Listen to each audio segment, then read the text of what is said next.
We are no longer a Christian nation.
Last night I dreamt about how things were. Of every enemy of the state! And then I woke up here.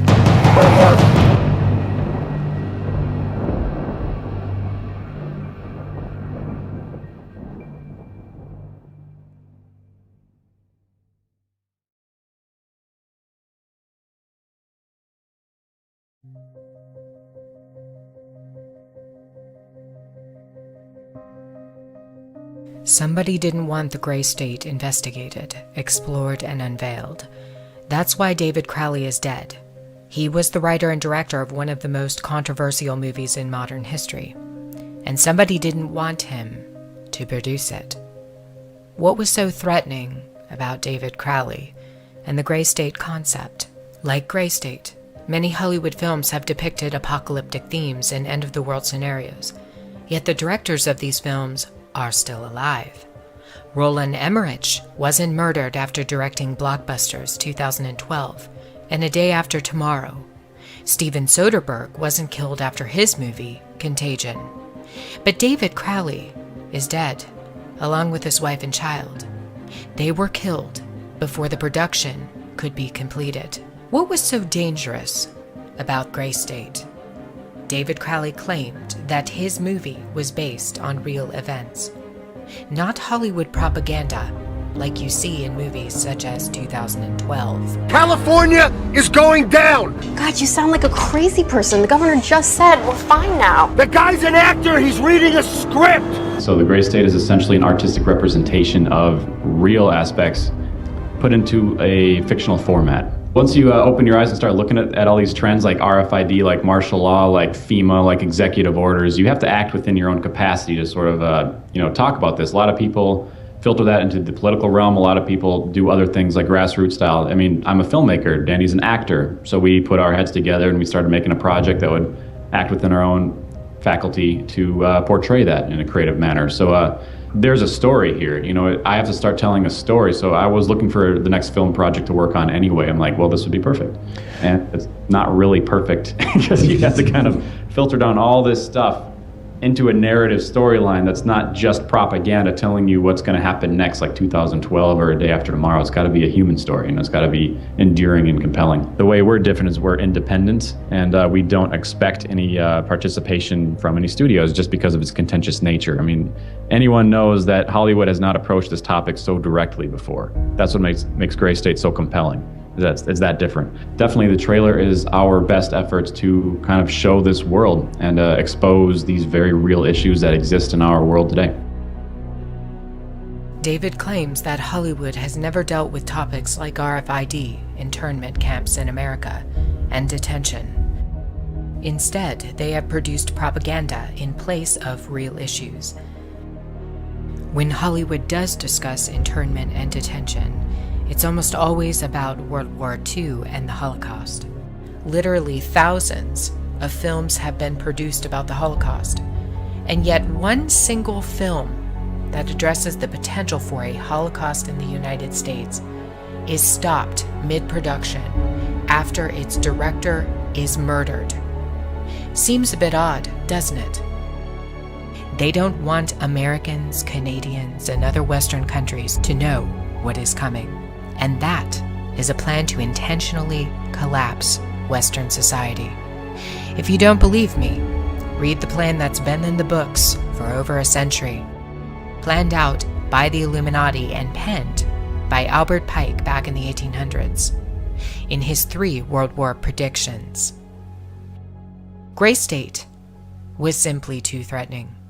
It revealed too much, not just the obvious points of what could happen with the collapse of a society, things like martial law, food shortages, and a provisional government. It goes beyond this. David knew a secret, and he left it inside of the trailer for Gray State, in plain sight. David Crowley used the Illuminati's favorite game against the notorious Cabal. It's a game they've played with the human race for years. They provide clues about the future to toy with us. They did it with 9/11. They've done it with other major catastrophes. It's called predictive programming. On occasion, though, they get outsmarted at their own game. What was David's hidden message inside the Gray State? And could it be the reason for his death? Perhaps the scariest part of Gray State's conceptual trailer is this character here, who appears to be operating a guillotine. David Crowley was very intentional in this frame of the movie. He added something that I believe he wanted the people to know about. Who is the identity of this executioner? If you look closely, you will see that this terrifying character is wearing something around his waist. It appears to look like an apron. The executioner wears a Freemason apron, complete with the all-seeing eye, the compass, and the 2 pillars. I do believe David Crowley is trying to tell us something. He is telling us that the organization behind the French and American revolutions, the organization behind the Italian Revolution of 1830, the organization that outlined a plan to overtake the Vatican in a document called the Alta Vendita, the organization behind the Trail of Tears and the deaths of thousands of Native Americans under Freemason Grand Master Andrew Jackson, the organization behind the Ku Klux Klan in the United States post-Civil War and its rebirth in 1915, the organization behind the detonations at Hiroshima and Nagasaki during 33rd degree Freemason Harry Truman's presidency. These are men with a radical revolutionary agenda throughout the entire world because they worship and follow a radical revolutionary deity, the first to have led a revolt against the Most High Lord. David Crowley knew something, and he was trying to warn the people. The ones behind the FEMA death camps the guillotines, and the detention of Americans, it's the Freemasons. They're planning a second American Revolution.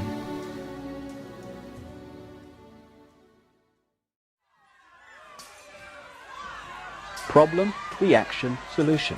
It's a mind manipulation technique that avoids not only opposition to what is the goal of the manipulators, it actually manipulates people to demand they do what they want to do anyway. You start by secretly creating a problem in the world. You then use the media, which isn't difficult, to wind up public opinion in relation to your manufactured problem to the point where public opinion utters the classic words, "Something must be done. This can't go on. What are they going to do about it?" And at that point, those who created the problem and got someone else to be blamed for it wound up that public reaction, then openly in the public arena, in the parliaments of the world, in the newspapers and on the television, offer the solutions to the problems they have created.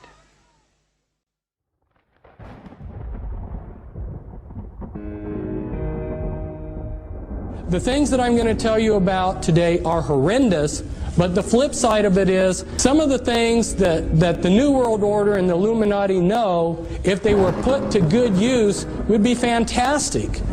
But if you saw what I've seen, it would make you angry that these people are taking what could be used for the elevation of mankind, and they're using it to enslave us. Evil men have already divided up the world into regions, and they've got it all planned. They want to rule the world. Their goal is to reduce the population to 500 million, with a few of them as the elite get to rule the world. God has plans for the world, and so does Satan. And Satan's plan is no people here, maybe just a few, and a one-world government. The Bible says perilous times shall come. The people will be fierce, despisers of those that are good. Christians are going to be absolutely hated.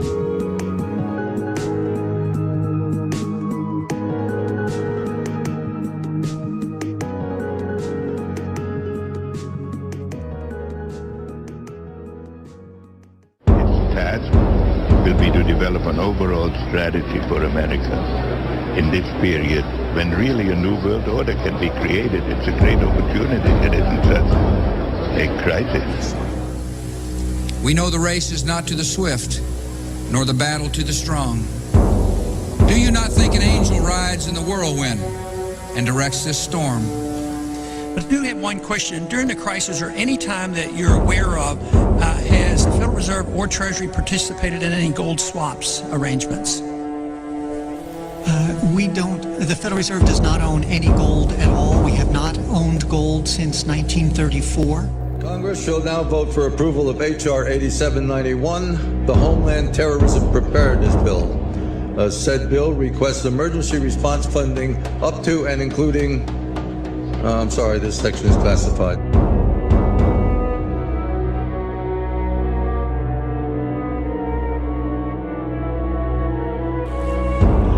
Which passages of Scripture should guide our public policy? Should we go with Leviticus, which suggests slavery is okay, and that eating shellfish is an abomination?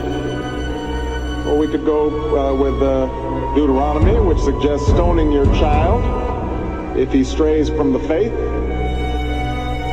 Or should we just stick to the Sermon on the Mount, a passage that is so radical that it's doubtful that our own Defense Department would survive its application?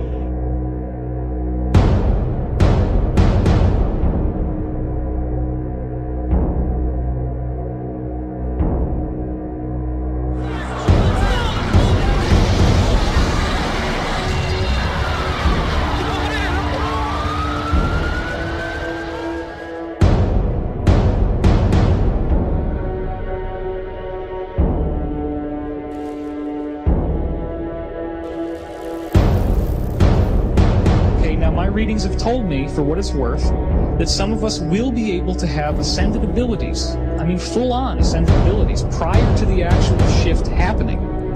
So that would be very cool, because what we're expecting after 2012 is a 100 times more harmonious utopian world where Things like time travel, levitation, instant telepathy, instant healing, telekinesis are as common and as everyday as breathing.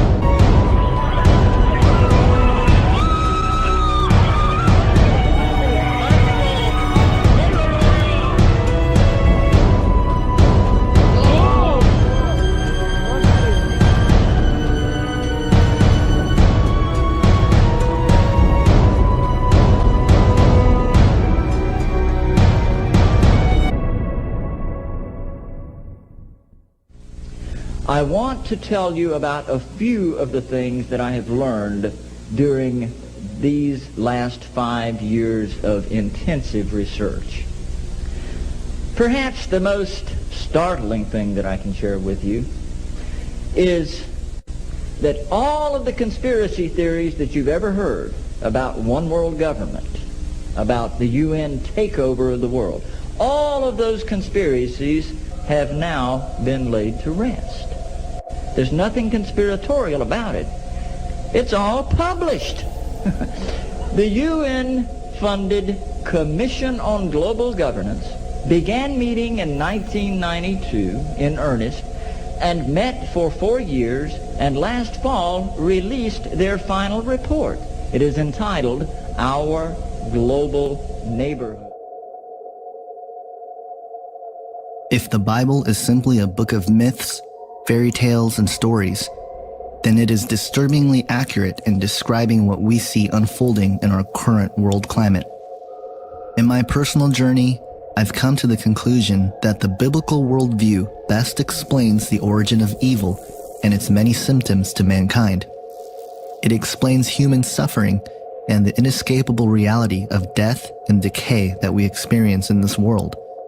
But most importantly, it reveals why mankind has used deception as its most powerful and reliable instrument to carry out the plan set in motion by an ancient hate. This sacred mission of the world elite has been the primary motivation for the establishments of several layers upon layers of systems in this world.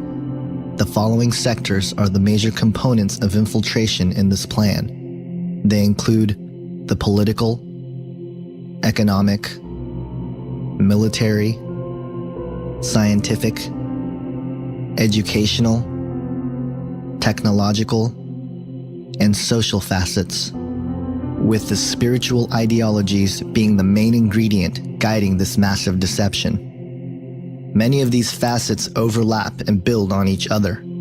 Using these various components of human society, the world elite are tirelessly working to allow the formation of a one-world currency, massive depopulation, a one-world religion, and of course, a one-world government. With the speed at which things are changing and evolving, never in human history has this plan been more attainable than today. But as I sorted through the many tentacles of this plan, I found that not only are we, the people of the world, victims, but the people who promote and continue to instigate the New World Order and the promise of a new age are perhaps the most deceived and are the ultimate victims.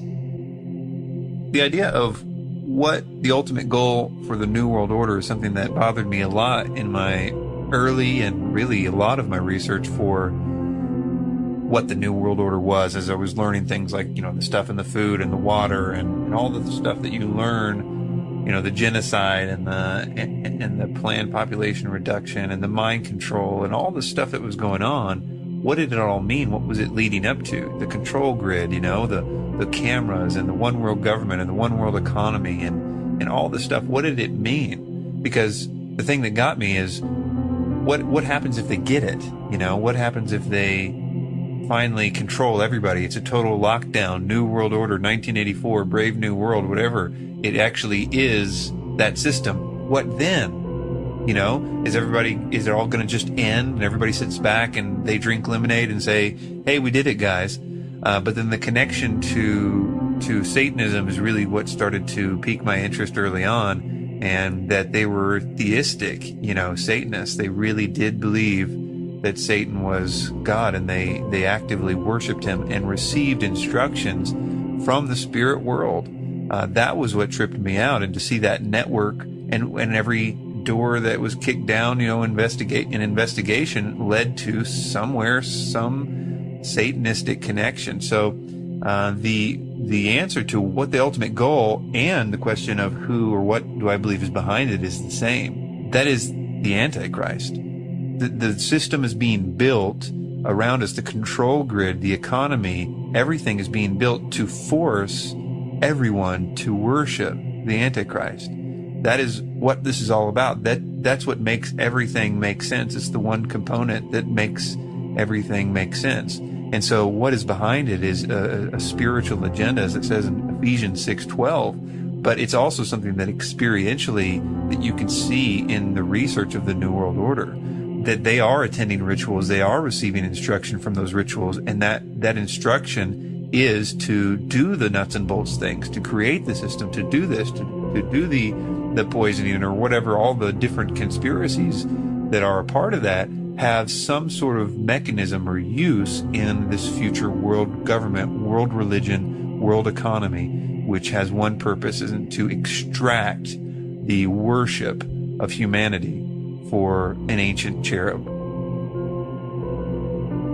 Tom Horn, in his book Apollyon Rising 2012, stated, quote, "Behind the scenes and beyond view of the world's uninitiated members, the alchemy and rituals of the occult masters, Illuminists, Masons, Bonesmans, Bilderbergers, and Bohemians have combined to harmonize so completely within recent U.S. foreign and domestic policies as to clearly point to a terrifying civil conjecture, a near future horizon upon which a leader of indescribable brutality will appear.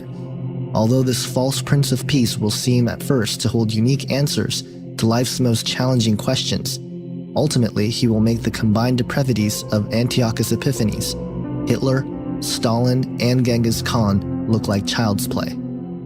So I really see what's going to happen there is there's going to be some person who's just born as a man, he grows up, I believe he's going to be part of the secret societies, he's going to have tremendous influence and power and access to all kinds of high-tech stuff.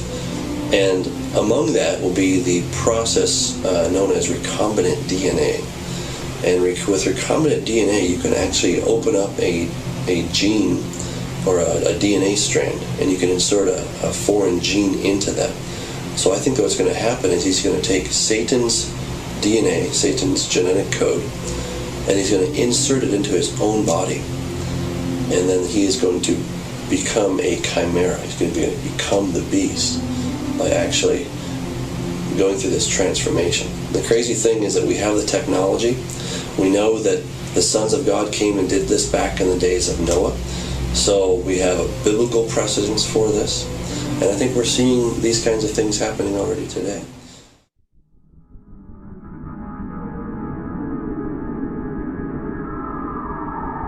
To understand the biblical worldview of the New World Order, we must first look at the fall of mankind as recorded in Genesis 3. This chapter reveals the origin of the plan, who's behind it, and where it's going. No other ancient text reveals so much about the nature of evil and its methods than the Bible, and this is where it all begins. We all know the story. Adam and Eve were created by God in the Garden of Eden. God's creation was good, and mankind was very good. God had one commandment for Adam and Eve to follow. A serpent came and tempted Eve to eat from the tree of knowledge of good and evil. This is where it all begins. Prior to this point, mankind was not susceptible to death, but Satan had other plans. The first lie ever recorded in human history comes from the mouth of Satan himself.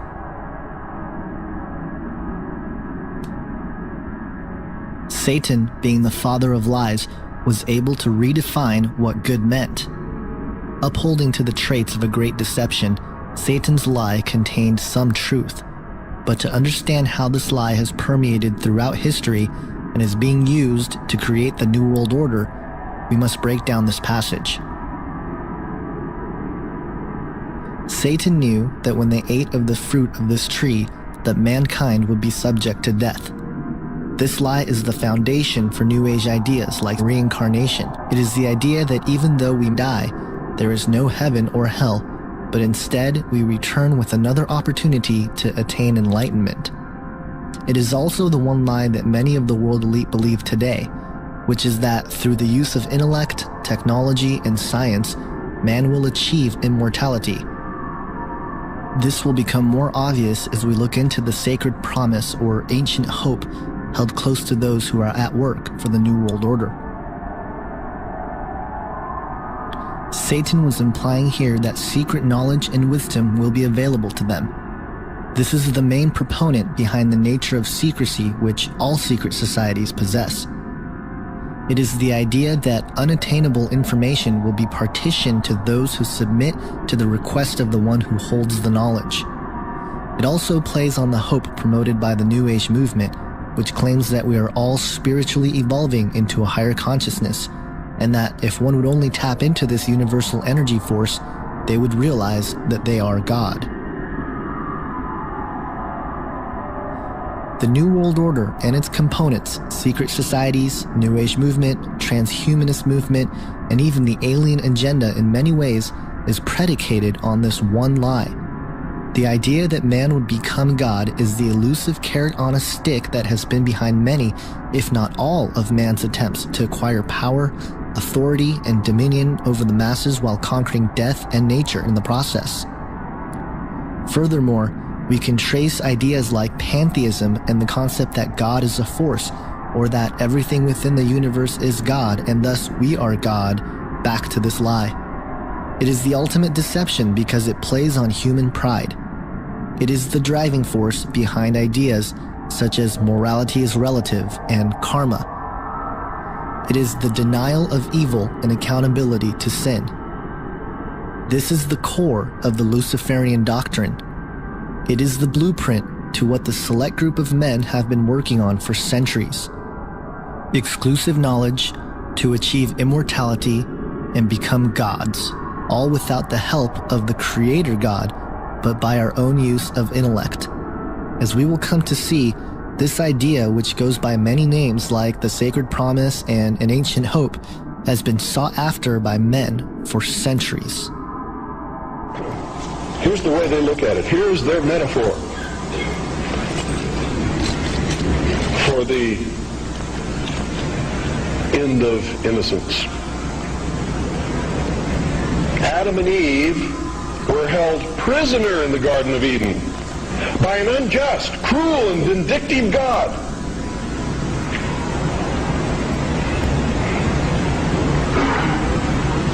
Until Lucifer, through his agent Satan, set man free from this garden by giving him the gift of intellect.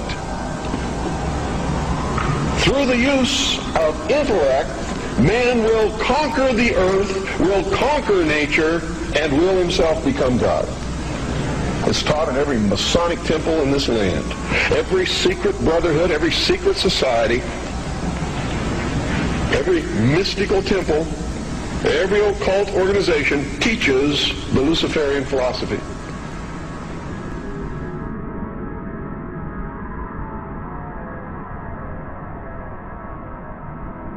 When our founders declared a new order of the ages, they were acting on an ancient hope that is meant to be fulfilled. I believe, and if you read esoteric wisdom philosophers and teachers and so on, this ancient hope is the idea that there has been a plan, an ambition contained within secret societies for thousands of years to resurrect the lost empire of Atlantis. And for those who don't know, the whole idea of the new Atlantis and the New World Order and the New Order of the Ages are, if you read the writings of these societies, they are all one and the same thing. The ancient hope, of which Bush refers to in his second inauguration speech, demonstrates that Bush, or at the very least the authors of his speech, are well aware of the plan initiated by an ancient occult hierarchy now operating as secret societies to forge a world empire. The promise to those who help build this empire is that they will attain godhood themselves and become a part of a family of perfected human beings.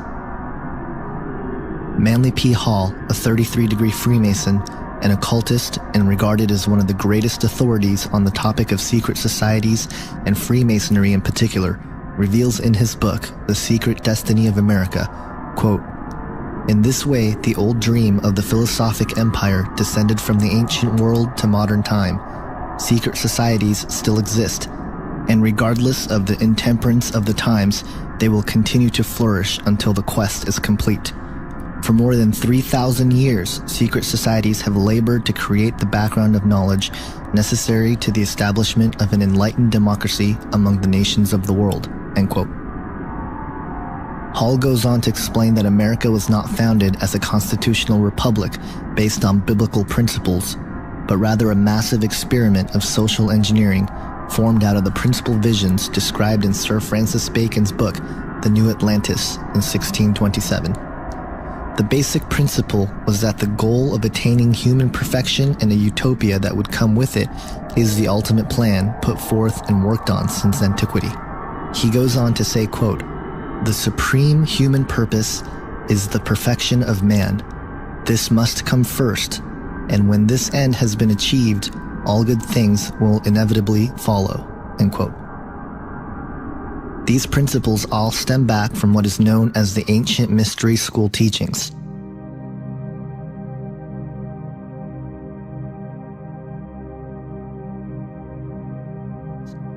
The ancient mystery school teachings is an esoteric, spiritual wisdom and philosophy passed down by the initiated elite for centuries.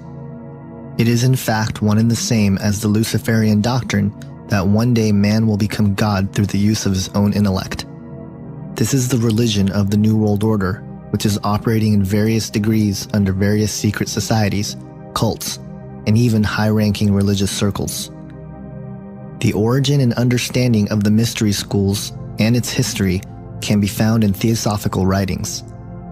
Keith Thompson, in his film Aquarius, Age of Evil, does a full expose on the founding of theosophy, its connection to secret societies, the New Age movement, Zeitgeist, and ultimately the New World Order. In a document entitled The Mystery Schools, written by Grace Noach of the Theosophical Society, reveals the origin of the ancient mystery teachings.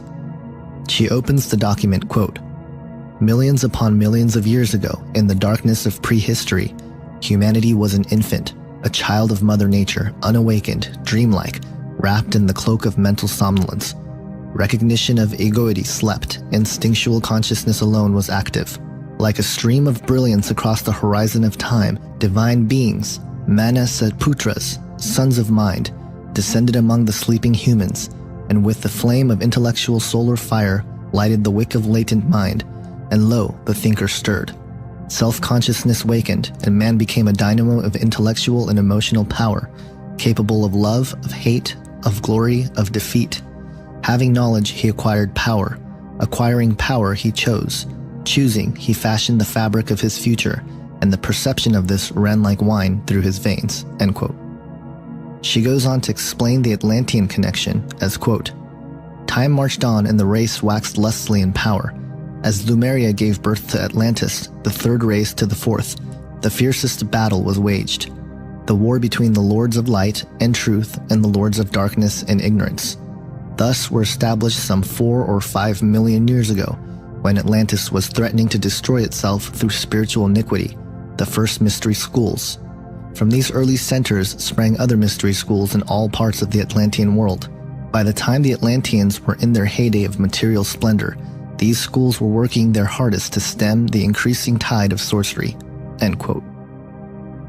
H.P. Blavatsky, founder of Theosophy and touted as one of the greatest writers on the topic of the occult and esoteric wisdom, stated that her book, The Secret Doctrine, is the reemergence of the ancient mystery school teachings, as, quote, "The secret doctrine is the accumulated wisdom of all ages, the mysterious power of occult symbolism, that the facts which have actually occupied countless generations of initiated seers and prophets to marshal, to set down and explain in the bewildering series of evolutionary progress. It is the uninterrupted record covering thousands of generations of seers whose respective experiences were made to test and to verify the traditions passed orally by one early race to another of the teachings of higher and exalted beings who watch over the childhood of humanity." End quote. Alice Bailey, a theosophist and writer, co-founder of Lucis Trust, formerly known as Lucifer Publishing, wrote in her occult classic known as The Externalization of the Hierarchy regarding the initiation of all humanity into the ancient mystery schools as, quote, "This little-known divine energy now streams out from Shambhala. It embodies in itself the energy which lies behind the world crisis of the moment. It is the will of God to produce certain racial and momentous changes in the consciousness of the race which will completely alter man's attitude to life and his grasp of the spiritual, esoteric, and subjective essentials of living. It is this force which will bring about, in conjunction with the energy of love, that tremendous crisis imminent in the human consciousness, which we call the second crisis, the initiation of the race into the mystery of the ages, into that which has been hid from the beginning," end quote. The foundation behind all that is the ancient mystery school teachings are founded upon the idea that, once again, man was given the gift of creativity and intellect so that we ourselves can achieve godhood and become the divine beings of which we were supposed to be through the process of evolution. This idea goes directly against biblical Christianity, who offers salvation to anyone who believes in Jesus Christ. This is why the modern era writers on the topic of the ancient mysteries go to great lengths to try to discredit Christianity, and why secret societies have infiltrated its religious institutions to corrupt many sectors of Christianity, allowing historians to paint a picture of the faith which is utterly false. Most of the attempted discrediting of Christianity in these writings refer to the idea that was presented in the first section of the film Zeitgeist. In fact, it is my belief that Zeitgeist is the carrying out of what Alice Bailey referred to as the initiation of the race into the mystery of the ages. Bailey, in the same book, Externalization of the Hierarchy, goes on to describe her opinion about Christianity as, quote, "Christianity must also be overthrown because it is based on Jewish sources. The rule of Christ must come to an end because only the rule of force is right. In the world order of the Axis powers, the individual has no rights, has no freedom except insofar as he serves the state. There will be no liberty of thought or conscience. All issues will be decided by the state, and the private citizen will have no right to an opinion. Men will be drafted like slaves into the service of the state."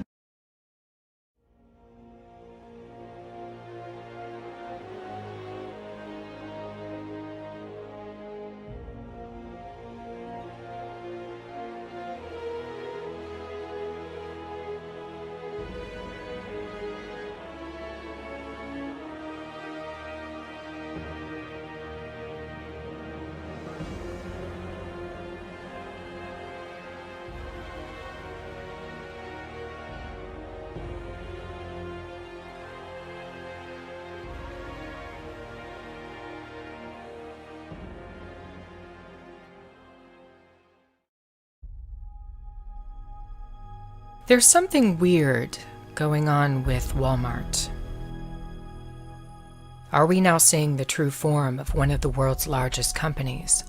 Is Walmart an entity of the government, operating in the private sector, meant to usher in martial law? Is its purpose found even in its name? I will take you through 6 facts that expose Walmart's deep connection to the US government and its preparation for mandatory RFID chipping and martial law coming to the US. I would highly advise you to listen carefully to this entire video. The information contained in it is extremely important.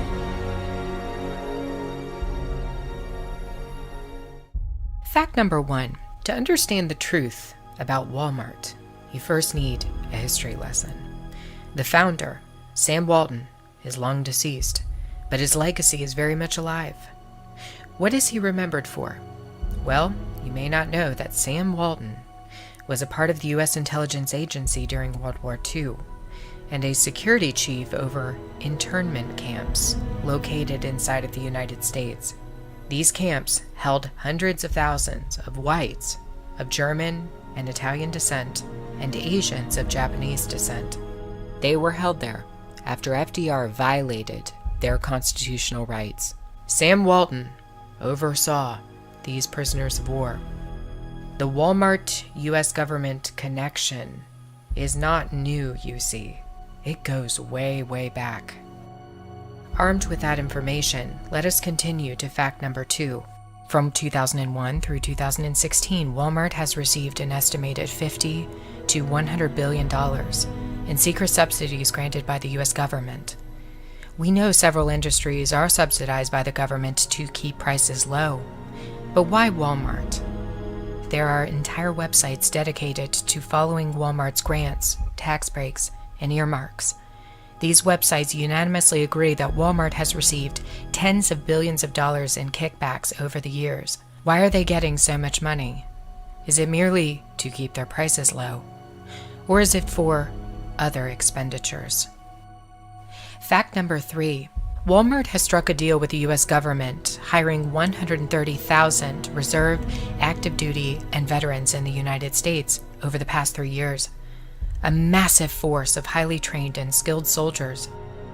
It's an odd fact, because recently they just fired thousands of regular workers and closed 269 stores because of financial problems, or so they said.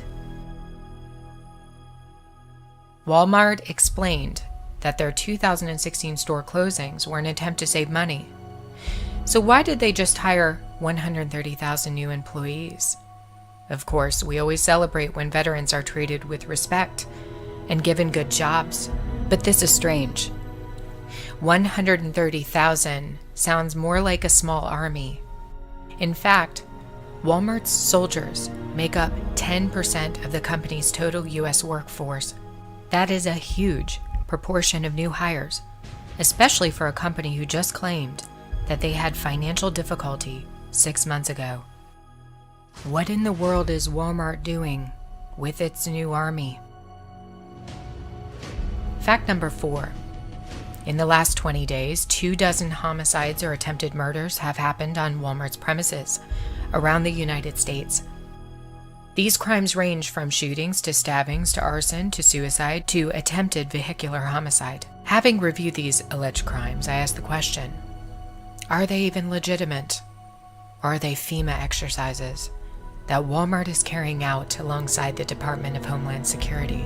Many details from the Walmart crimes aren't adding up, and it makes me question the validity of the entire event.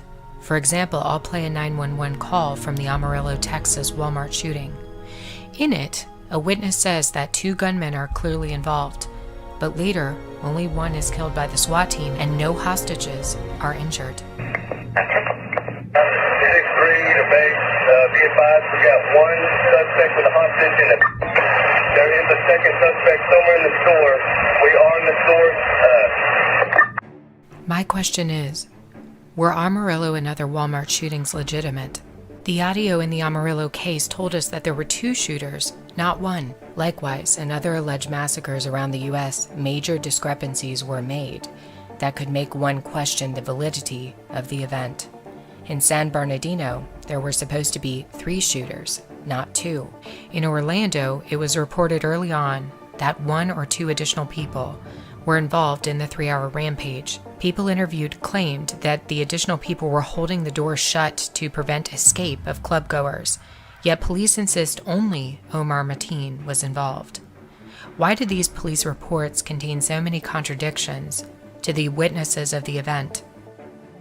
Are these DHS exercises in preparation for an outbreak of anarchy in America? Fact number 5. Let's revisit a major point I brought up in a prior video about Walmart. The discounter is literally in the back pocket of the US government, cooperating on a variety of different initiatives. One of these was a massive introduction of RFID chipping into Walmart's supply chain back around 2003, introduced alongside the Department of Defense. Why was the DoD involved with Walmart on RFID?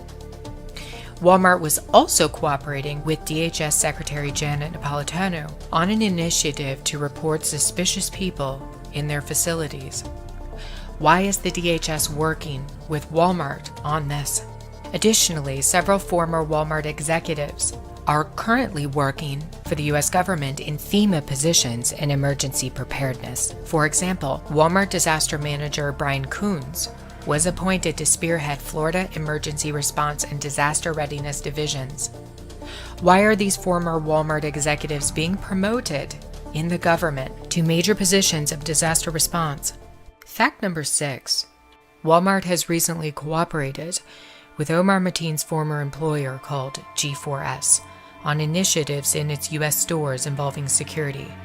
Could there be a connection between what happened in Orlando and Walmart? Before I address this, I want to caution viewers. Please do not believe what you are being told on television about Orlando. The elites have already gotten what they want, and that is an outcry for heightened security. In order to have security, they'll have to take away guns. They'll have to use more biometrics and RFID to track you. They'll have to put up more cameras to watch you. We're living in 1984. Fear incited by Islamic terrorism is their tool of choice to get you to give in. Notice the cry for gun control after Orlando, the cry for more security. Do not be fooled by their agenda. The lamestream media has convinced everybody about Mateen's radical Islamic ties in order to scare you. I am not interested in the misleading Islamic terrorism narrative that began in 1945 and accelerated in 2001. The narrative is the same. Islamic terrorist attack happens, followed by calls for more gun control, the Patriot Act, more internet monitoring, more cameras, more things to stop a future event like this from happening. It's the same response every single time. Once bin Laden got old, once he didn't cause the fear that they needed him to cause, they got rid of him. And then they created scary ISIS. Mateen's ISIS connection is a fabrication to get you to submit. I'm not buying it. I am more interested in his 9-year career with a company called G4S, which is the largest security company in the world. If you've ever seen the movie Resident Evil, G4S might bring to mind the Umbrella Corporation, a secretive organization that operates in the shadows. G4S is the 3rd largest employer in the world with a virtual stranglehold over cybersecurity and cyber data in almost every country.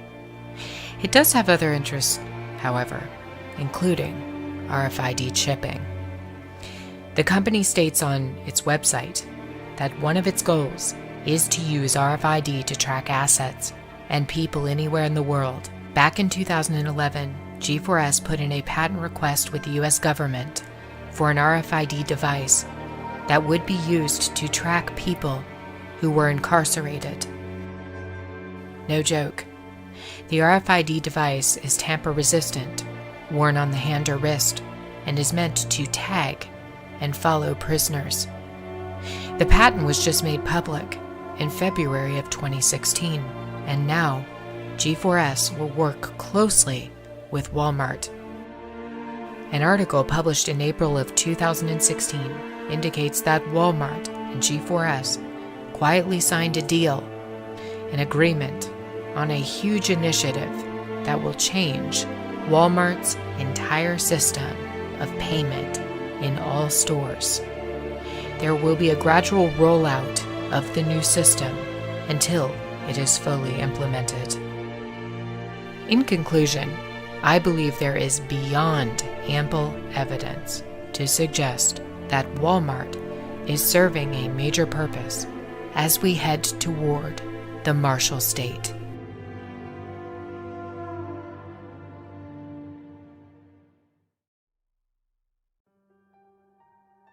Walmart store closings keep getting stranger and stranger. Here are 5 facts about why Walmart's closings are not normal and may signal that massive unrest is coming. Number 1. Walmart originally closed 5 stores in the West and Southern United States in April 2015 without publishing a press release. Workers in Walmart were notified the day of that they would no longer be employed with the company, resulting in 2,200 lost jobs. No employee was offered an explanation, and only after significant pressure did Walmart finally put out a very strange press release. The stores closed due to plumbing problems, and the estimated time for their reopening would be 6 months. Number 2. Walmart announced that in 2016 it would close an additional 269 stores around the world. 154 of them would be in the United States, but a lesser-known statistic might actually be more important. And this is the fact that Walmart closed 10% of its stores in Brazil this year. Brazil is currently in a huge economic recession that is quickening to a depression. Dilma Rousseff of Brazil has called for Brazil's military to marshal the streets of large cities due to rioting, protests, and widespread distress. If Walmart's closings in Brazil are any indication of what's coming, then America has much to be concerned about. Number 3. On top of the 269 store closings in 2016, Walmart has closed additional stores for unusual reasons, including a Wylie, Texas Walmart, which was hit with hail damage during a storm. Walmart announced that the store would be closed until further notice. Those sources noted that the hail was marble-sized and did not cause damage to the Walmart in Wylie. Yet, the Walmart closed anyway. Additionally, brand new Walmart stores across the nation are being shuttered. Walmart claims that this is because of their sharpened focus on portfolio management. Store opened just 12 short months ago, the big ribbon cutting attended by local officials. Now the new neighbor they welcomed with open arms will shut its doors for the last time in just 2 weeks. Why would you go to the expense of building a building and putting a store, and then all of a sudden, and they tell their employees they got 2 weeks? Interestingly, just last month, Google, a known partner working alongside the CIA, accidentally leaked a map showing nearly every Walmart in the United States permanently closed. Naturally, the lamestream media did not report this, but an Arkansas local newspaper did. Google was quick to explain that the map was just an accident, and that it was working to fix the problem. Yet it is strange that only Walmarts were shown to be closed on the Google Maps, perhaps a glimpse of a future reality. Number 4. After store closings in 2015, several observers noted that there was a ton of security outside and surrounding the Walmart stores. In fact, there was 24-hour surveillance. Later, FBI and Department of Homeland Security vehicles were photographed outside of the store. And not only this, but tanks, Humvees, and military helicopters were seen around these Walmarts. The stores were emptied of their contents, literally millions of products, and razor wire was erected around the sites. The pharmacies of these Walmarts were left open, and certain individuals who went in to fill their prescriptions took photos of the stores from the inside that were gutted, the walls not having any products on them. Now, it appears that Walmart is doing the same thing with at least 269 additional stores. One Walmart in Montana has already been transformed into a prison, while other Walmarts, including one in the state of Ohio, look like they have become detention centers.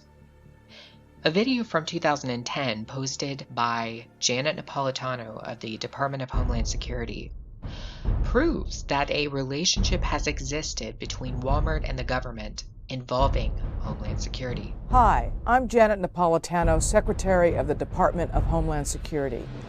Homeland Security begins with hometown security. That's why I'm pleased that Walmart is helping to make our communities more safe and secure. If you see something suspicious in the parking lot or in the store, say something immediately. Report suspicious activity to your local police or sheriff. If you need help, ask a Walmart manager for assistance. Why Walmart, one of the biggest retailers in the world, is intricately involved in the DHS is a mystery. Number 5. What you may not know about Walmart might actually shock you. Walmart is an industry leader and pilot of biometric and RFID technology, becoming one of the first Fortune 500 companies to employ RFID throughout its supply chain. Back in 2012 and 2013, Walmart brought Solo Health stations into their store and announced that they were a part of an Obamacare initiative. What very few people took note of was the machine's ability to scan RFID chip technology. Specifically, it had an apparatus underneath the machine that was used to scan RFID chips and to collect huge quantity of data on individuals. An RFID chip was one method of activating the machine's memory, which allowed it to store data on literally thousands upon thousands of people who used it. The Solo Health machine has been under quiet production for many years, with Walmart as a pilot company testing out these machines. Much of what Walmart has done with Solo Health stations has gone under the radar. And in case you don't believe me, I want to read an article from an online publication called Modern Materials Handling. They document that Walmart and the Department of Defense have a long-standing partnership on RFID technology initiation. Going back to the early 2000s, this partnership was to track items as a part of the supply chain. This article goes on to speculate that RFID will be introduced on a much wider scale in 2016, and that RFID needs to be reinvented. Walmart and the Department of Defense have worked together on this. So was RFID just a project to track items, to track products in the store? Or perhaps was it for another reason, to track something else? Are Walmarts now transitioning to their true purpose?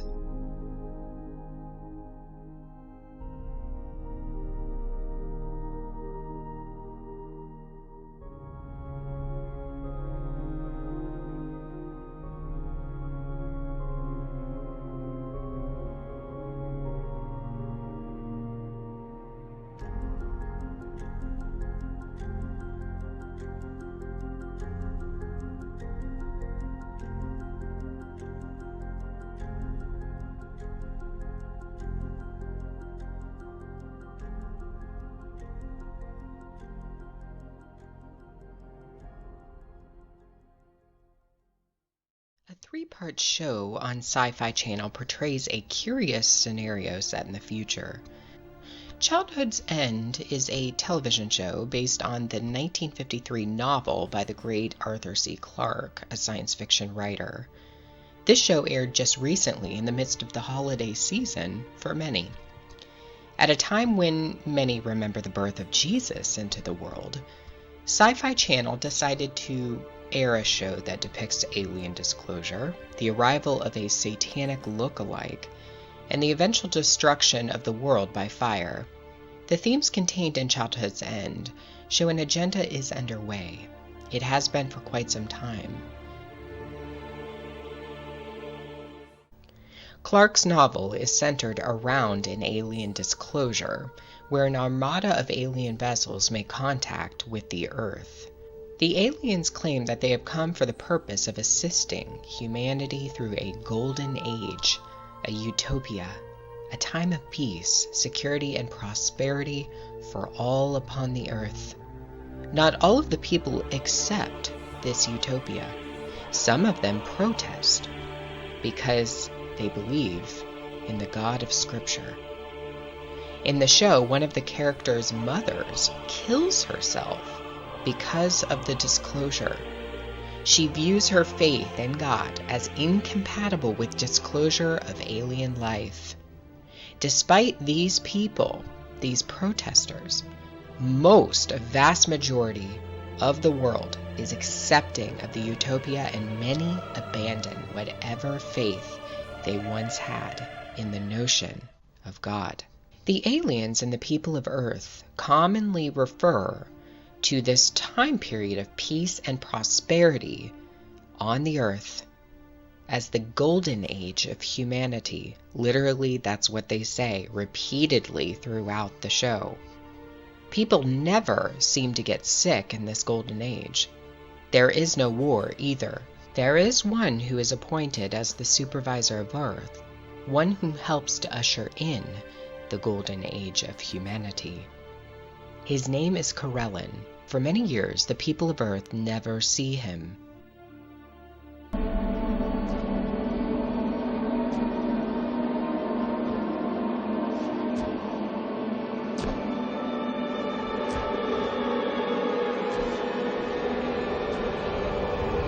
Eventually, they do see him when he is unveiled. Corellin tells one of the characters the reason why he does not disclose his appearance to the people of Earth. It's because they are not ready to accept what he looks like. But later in the show, he is revealed. What's interesting about his depiction in the show is that it is different from the way he is depicted in the book. In fact, a New York Post article wrote that the director of the show intentionally manipulated Corellin's look, changing him from an alien profile to a character that literally looks like a rendering of Satan. When Corellin is unveiled to humanity, he looks suspiciously like the unveiling of the satanic statue in Detroit that happened this past summer. In fact, Corellin, the supervisor of Earth, is 9 feet tall and flanked by 2 children when he is unveiled, a girl on the left and a boy on the right. The satanic statue is also 9 feet tall, with 2 children on the side of Satan, a girl on the left and a boy on the right. Both the statue and the scene in Childhood's End depict the children looking up to the satanic character with longing, with great admiration.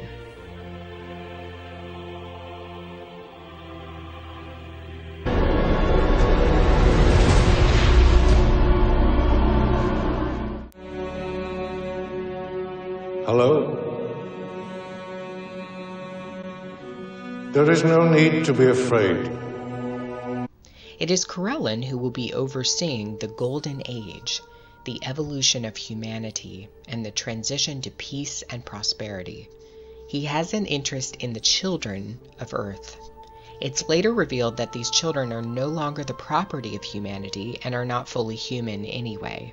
They are taken away from their human parents. The parents are left to face the apocalypse.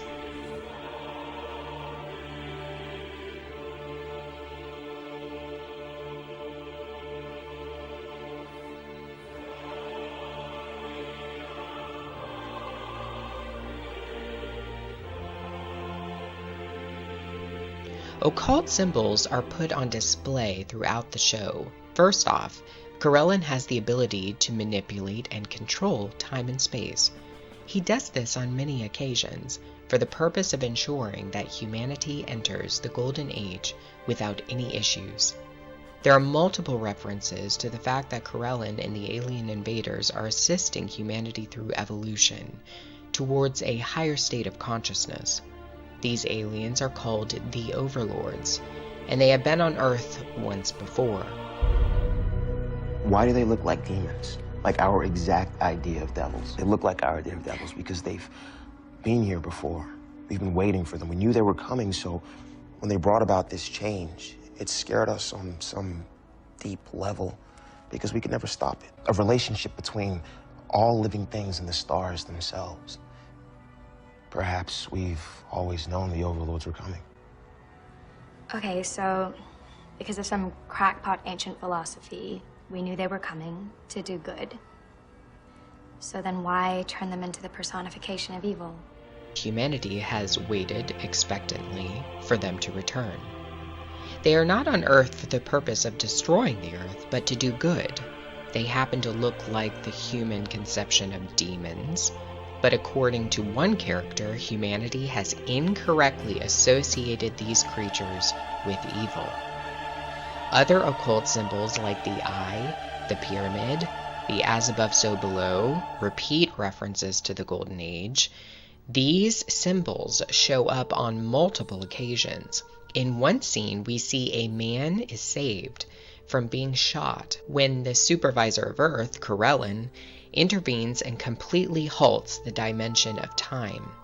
After this, Corellin opens a door, a way out, a way for this character to escape the crisis he is in.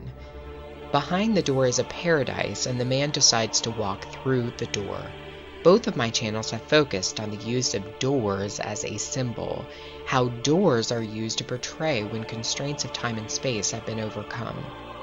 Here it is Corellin who has manipulated these dimensions. Can you tell me what this means? Jennifer, what do you see? I see all.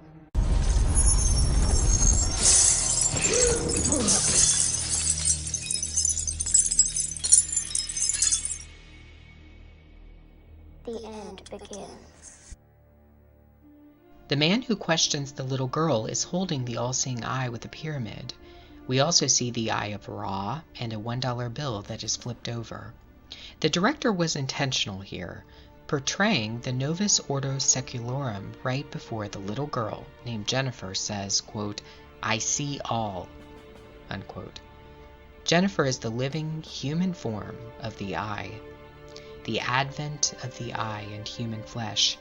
She is the one who destroys the earth at the end, while Corellin is depicted as attempting to save species of animals off of the earth before its destruction. He takes these animals in his spaceship back to his home planet, where they will be preserved.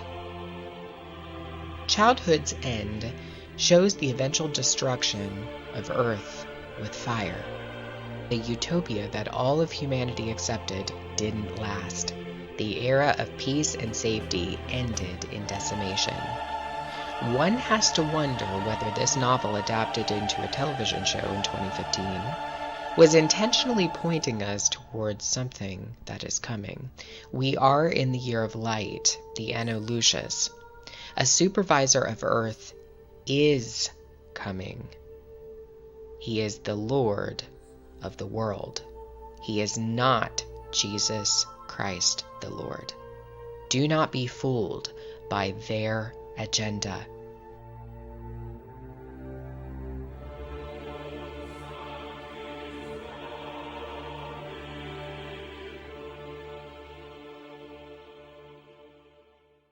So something that is worth looking back at again, I did cover this once, but I'm going to go back over some of the things in this because this just explains it so well. This is Pan's Labyrinth, Pan's Maze, Saturn's Maze, and it's again that whole Last Supper inversion, similar to what you do with the Eucharist, with the flesh of the beast, and it's the real flesh and blood, the grapes of wrath, the winepress of God's wrath, like in Revelation and in parables that Christ said. So here you've got the head of the table, you've got the beast. And the beast is androgynous, and it's the destroyer. And what he does in this scene really answers all the questions. I tell you, there is more truth in movies these days than probably in the actual news itself. It's all upside down. But people obviously wouldn't look for truth, perhaps, in things like this. So here we see, she looks up at artwork. This is the destroyer, and it requires sacrifice. It's sacrificing children, just like Saturn. The ancient depictions of Saturn. This is the whole Hegelian dialectic again. This is the dragon versus Lucifer, the false Jesus. That the 13th pillar, if you will. That is the female false Jesus, and it's the dragon or the beast at the head of the table, with the human flesh sacrifices on the Last Supper table. Remember the Last Supper before it's birthed, the whole thing. And those two are both the same beast. They're both of the same. It's Hegelian dialectic. False. Completely false battle. And the beast births itself. This whole place is room 101. This is the underworld. This is the abyss. This is where it is, trapped. And in the abyss, in the land of sleep and nod. And what we see with a lot of these things is that it's actually Revelation 9 that is often portrayed. Of course, in that you've got the king over the earth, Apollyon the destroyer, and that is exactly what this is. But this is the star that falls in the shaft, the key, the star being Lucifer. And this is the key, the whole ritual right here. It's all the whole ritual. And the time, the last hour, the last minute, 12 o'clock, like we've seen in Ipet Goat and so many different things. The time is running out. Of course, we've got the whole time shift, time change. So, the dagger, the sword in the stone. So, we're at the Last Supper scene, these little entities, demonic entities flying about. Look at the beast's skin. You notice how it is completely saggy, it is like he's lost a lot of weight. Well, that's because he's going to wake up hungry for flesh. So, just your red table, just like the Mad Hatter's Tea Party. The same thing in the rabbit hole. So what she'll do now is she'll take a grape, which represents the blood, and the winepress of God's wrath. And when she takes that grape, she wakes up the beast. A ritual like this we've seen so many times across different music videos. So the beast wakes up from the consummation of the blood. Now, here's where it gets interesting, because in its hands it has the hole. Just like the crucifixion, the nail marks of Christ, the stigmata. And what it does is it puts the eye into the hole in the hand. And then it can see. So remember about the eye gate.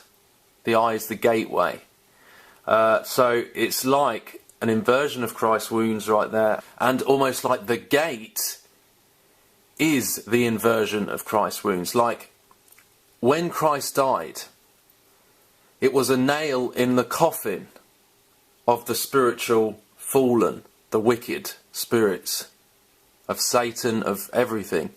It was a mighty blow to Satan's kingdom. And just like you've got in Jeepers Creepers, you'll hear him say, it was the nail that was holding us in.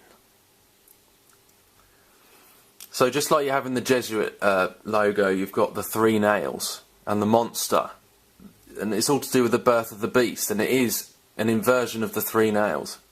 And just like you had in the Hamza hand, that is the vaginal female symbol, the gate, the rebirth. And I believe that, that is an age-old symbol. No one actually knows how far back that goes. But I believe there's a reason why they had to pierce Christ's hands. Spiritually, all of this is the Matrix. All of this is the fulfillment of the Matrix, right? So Christ's death had to be spot on to fulfill everything, to break the curse. It had to be. And we've seen how synchronised all this spiritual stuff is. It's to the T, guys. It's completely synchronised. Synchronicity across the board. The spiritual works like that, it seems to me. That it is. It's very precise. And Christ had to fulfill this in a very precise way. It had to be spot on. So even when you think that Christ became flesh, Christ became the curse of the flesh. He died at 33, which is 6 carbon flesh. His nail marks, the Vav, 666, the 3 nails. Carbon is 666. 666 is the number of a man. The beast comes from the flesh. That is our whole problem here.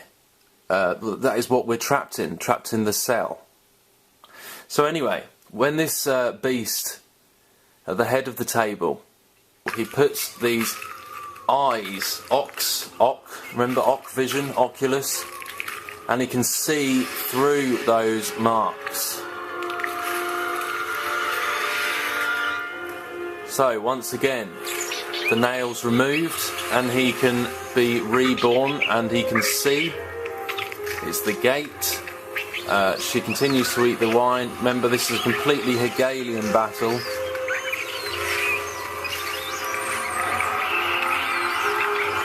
Don't pay attention to that, and the checkerboard floor, of course. So remember, this is just the same side as Goblin, and he consumes the flesh. Now, I don't tend to do this sort of thing very often, because I don't think it's always necessary to do it. But just to show you that, I mean, there's a movie coming out soon called Under the Skin. And you'll see there that there are entities trapped underneath his skin. He is literally the embodiment of wicked spirits.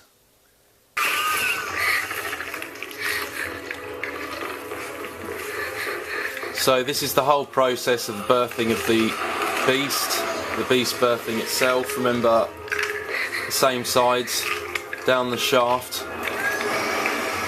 Literally seeing with the eye gate in the nail marks in the hand, and the time is running out as she runs towards it.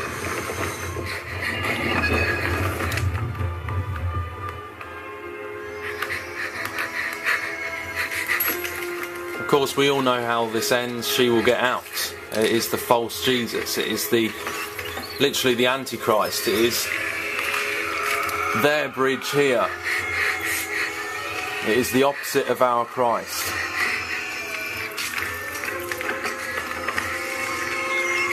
So she draws her own portal, her own gate.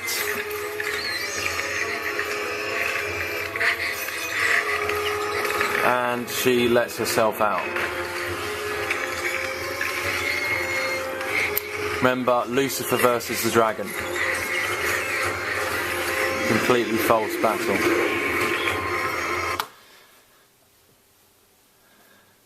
And there you go. That's it right there. And it is like an inversion of Christ's wounds. And there was definitely a reason why Christ was pierced for our transgressions in his hands and in his feet. And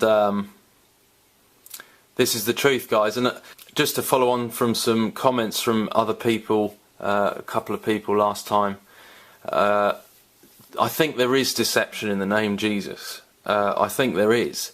But I don't think it matters. If your intent is to seek the true Father through the name of Jesus Christ, and you intend the right thing, then you will reach the Father in the name of Jesus Christ. And he is the one who is our Messiah, Emmanuel, God with us.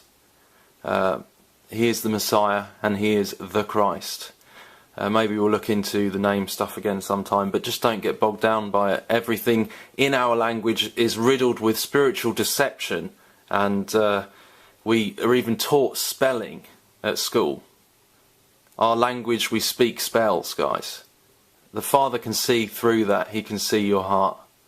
And I really, really hope that you reach to the Father and ask Christ to fill your abyss with the Spirit of life instead of death and the bottomless abyss. A strange story was published in a local New Zealand newspaper called The Herald that caught my attention. It attempts to explain a mystery beam of light that was radiating out of the center of a volcano on the island of Rangitoto. This light beam was so powerful that it had many local residents puzzled. This initial beam illuminated the entire landscape. It was followed by 2 less impressive blue beams of light over the next 2 consecutive days. Many people were confused and took snapshots of the event. The government of New Zealand has offered an explanation for the beam. It was a ceremony of the Maori people to honor their culture, customs, and heritage. This explanation, however, is not true, and I will expose this later on in the video. In August and September of last year, several beams of light were spotted across the world. But the phenomena didn't stop in 2015. It has continued into 2016, including dazzling displays of light pillars that have shown up in China, the United States, including Alaska, Canada, Northern Europe, including strange beams of blue light that have appeared in the United Kingdom. Scientists have tried to explain the phenomena as ice crystals causing light from cities to form pillars in the sky, while others have said that the beams are part of an aurora borealis. Yet these explanations don't seem to work for all of the images. Most of the pictures aren't from major cities, where there are significant lights that could cause pillars. Additionally, some of the pillars are depicted by themselves without the background of an aurora. For example, this picture, which was snapped in 2016, shows a mysterious blue single beam of light radiating out of the apex of a Colorado mountain.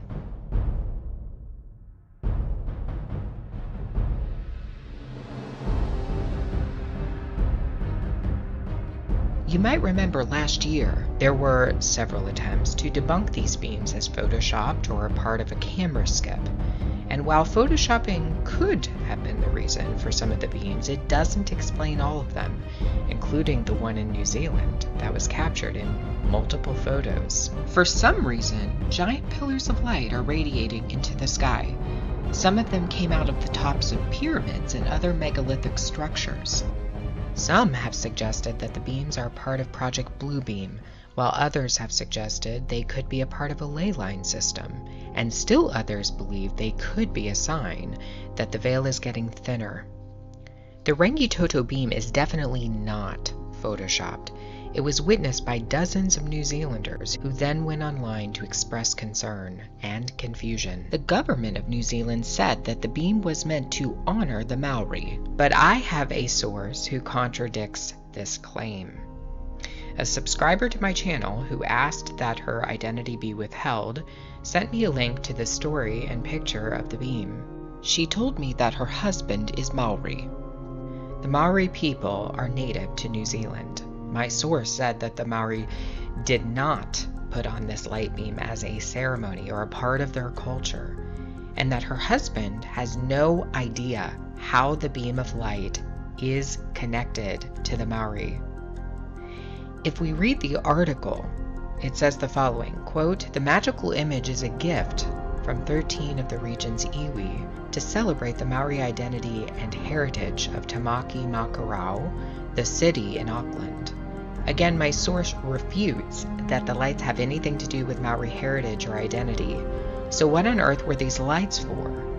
The article describes the beam as being made up of an installation, 33 powerful lights radiating into the sky, similar to the one used at Ground Zero in New York.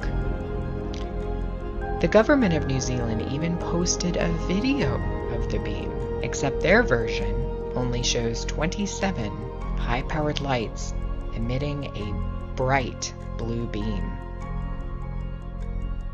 Why was the beam coming out of the center of a volcano?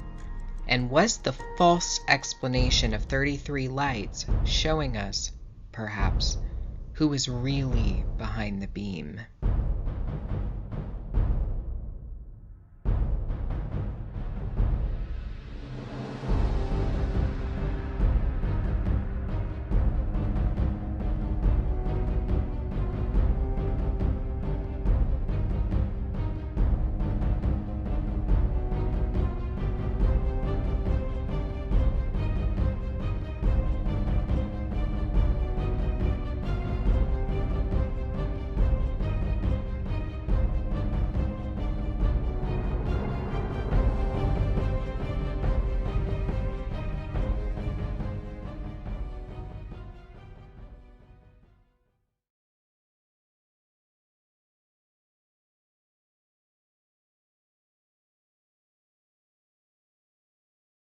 We are 5 days away from fundamentally transforming the United States of America.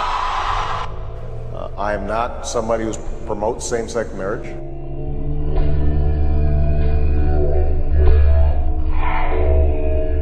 I have to tell you, as I said, I've been going through an evolution. It is important for me to go ahead and affirm that I think same-sex couples should be able to get married. I am not somebody who promotes same-sex marriage. It is important for me to go ahead and affirm that I think same-sex couples should be able to get married. Been going through an evolution. Transforming. We are no longer a Christian nation. Transforming.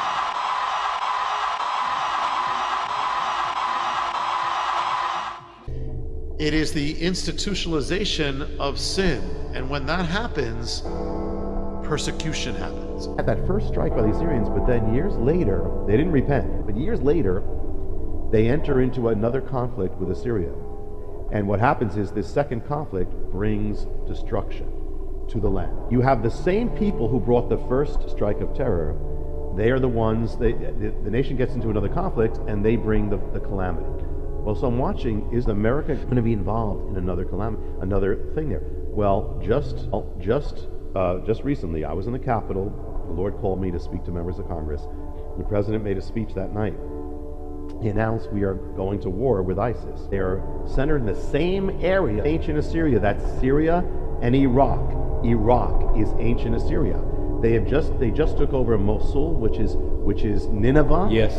They are already being likened like no other people to the ancient Assyrians. They are bloodthirsty. They inflict terror on their people. They are an offshoot of Al-Qaeda, which means it's the same people. Here's the pattern: the same people, and they are, the Assyrians literally decapitated their victims and they put them on display. ISIS decapitates their victims, puts them on display in social media, just like what the Assyrians would do to this inspire day. Terror. Yeah, so here we are. It's a bit chilling. We are now entering the second part of this.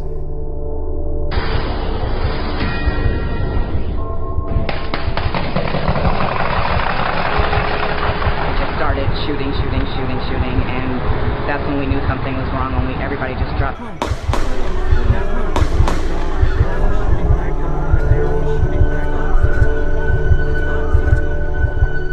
So here we are. It's a bit chilling. We are now entering the second part of this. Tonight, chilling new details about the deadly rampage and the 3-hour standoff between police and a determined terrorist. Late night, couples dancing at the popular gay club Pulse. The propitious smiles of heaven can never be expected on a nation that disregards the eternal rules of order and right which heaven itself hath ordained. In other words, if America should ever turn away from God and his ways, if it should ever disregard his eternal rules of order and right, then his blessings, the smiles of heaven, would be removed from the land.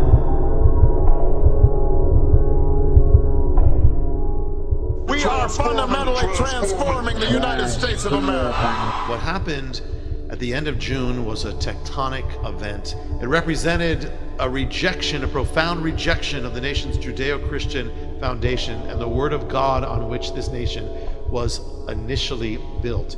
It is the institutionalization of sin, and when that happens, persecution happens. Tonight, the chilling details of what the gunman said during that 3-hour siege. Just after 2 a.m., Omar Mateen arrives heavily armed with a high-powered assault rifle, a handgun, multiple rounds of ammunition. Islam is not part of the problem. It is an important part of promoting peace. He had retreated with several hostages, calling 911 30 minutes after the gunfire started, telling the dispatcher, "I want to let you know I'm in Orlando and I did the shootings." What I can tell you is that while the killer made these murderous statements, he did so in a chilling, calm, and deliberate manner. When asked his name, Omar Mateen responds, "My name is, I pledge allegiance to Abu Bakr al-Baghdadi of the Islamic State." This is a federal terrorism investigation led by the FBI.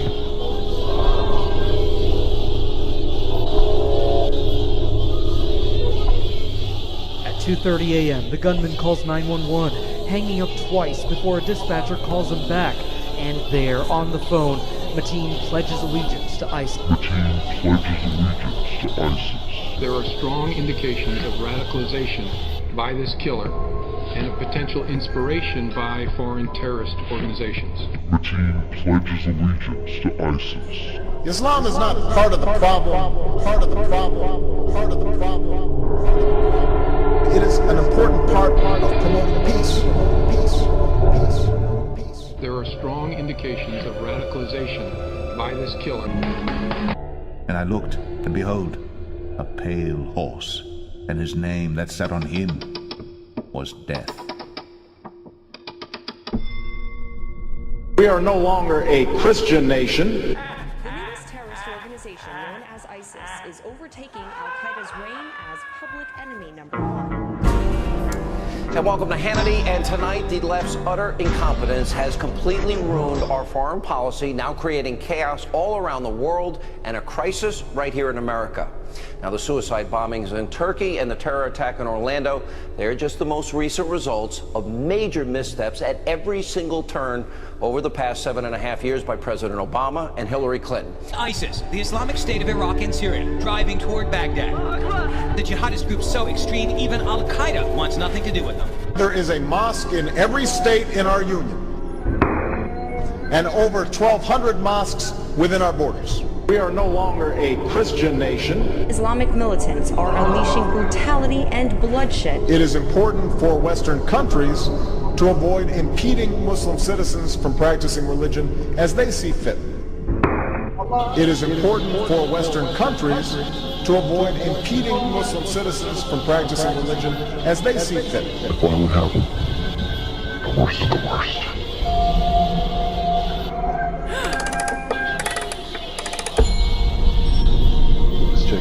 But that's what would happen. The worst of the worst. I consider it part of my responsibility as President of the United States to fight against negative stereotypes of Islam wherever they appear. Where? Let's just say I put him in a hole to away the hole. There's rumors, Amanda, that some of them have abilities. Oh, yeah. I have seen things. Maybe Superman was some kind of beacon for them to creep back in the shadows. The future must not belong to those who slander the Prophet of Islam. I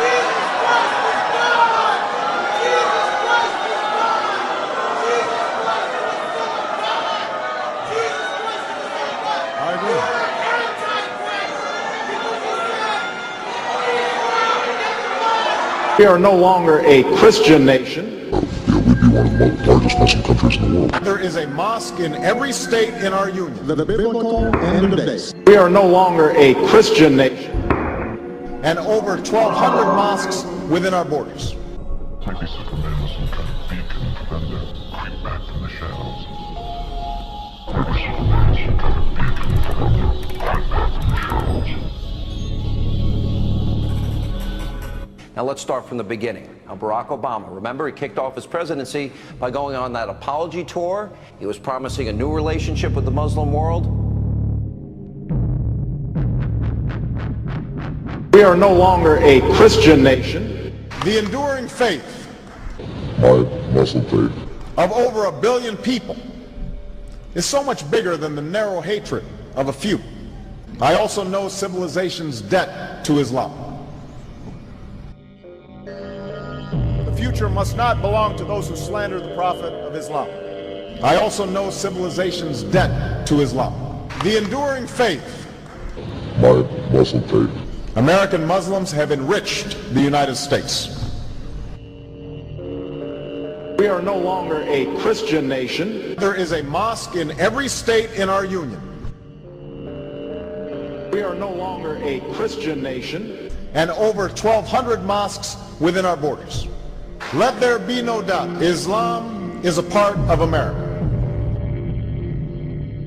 We are no longer a Christian nation. And I consider it part of my responsibility as President of the United States to fight against negative stereotypes of Islam wherever they appear.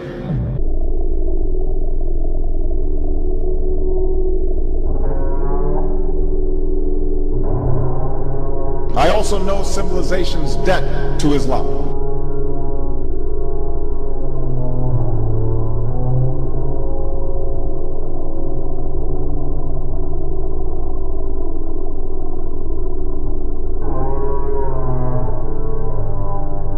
We are no longer a Christian nation. He was promising a new relationship with the Muslim world, which of course paved the way for instability and of course an explosion of violence now. It is important for Western countries to avoid impeding Muslim citizens from practicing religion as they see fit. At home, the White House has dangerously ignored the rising threat of radical Islam. Get this, the FBI now says that there are active ISIS-related cases now in all 50 states with over 1,000 total investigations. There is some fear that some of these refugees may actually be posing as refugees, but they might actually be Al-Qaeda or ISIS terrorists trying to sneak into Europe or the United States. What do you make of that?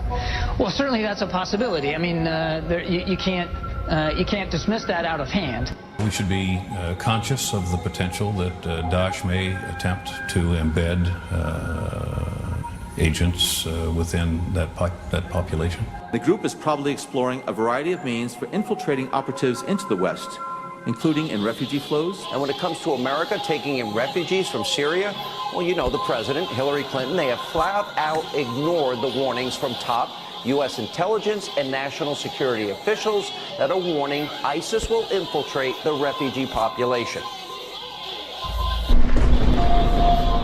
Want to assemble a task force of the most dangerous people on the planet who we think can do some good. All of you know who I am. They're bad guys. Exactly. And if anything goes wrong, we blame them. We have built-in deniability. What makes you think you can control them? Because getting people to act against their own self-interest is what I do. Getting people to act against their own self-interest is what I do for a living. Because getting people to act against their own self-interest is what I do for a living. He withdrew U.S. troops from Iraq. Well, that created an opening for ISIS to grow and take over cities that many Americans fought, bled, and died for. News military analyst, retired General Tom McInerney is with me now. General, thanks in advance for the time. Do you agree that Hillary Clinton helped in some way ISIS to get off the ground or thrive? Absolutely, Deirdre.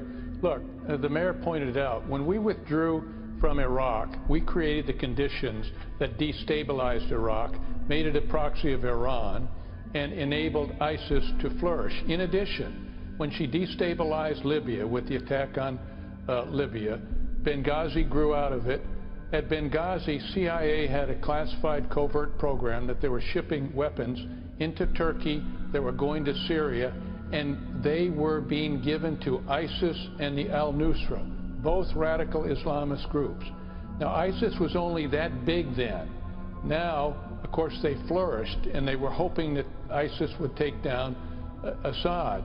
But they supplied weapons that was approved by the president and Hillary Clinton to ISIS.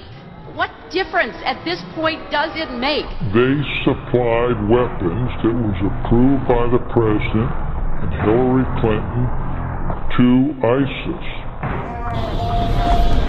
Want to assemble a task force of the most dangerous people on the planet who we think can do some good. They're bad guys. Exactly. And if anything goes wrong, we blame them. We have built-in deniability. What makes you think you can control them? My favorite, after the Orlando terror attacks, Obama's Attorney General, Loretta Lynch, she claimed love was the best way to defeat radical Islamic terrorism. Our most effective response to terror and to hatred is compassion, it's unity, and it's love. Wow. Transforming.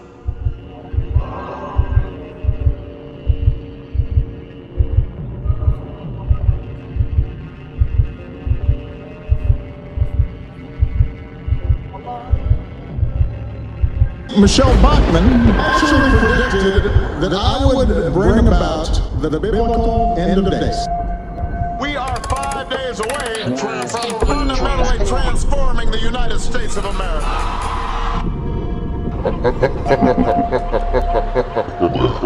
Let's just say I put him in the hole and threw away the hole. There's rumors, Amanda, that some of them have abilities. Oh yeah, I have seen things. Maybe Superman was some kind of beacon for them to creep back from the shadows.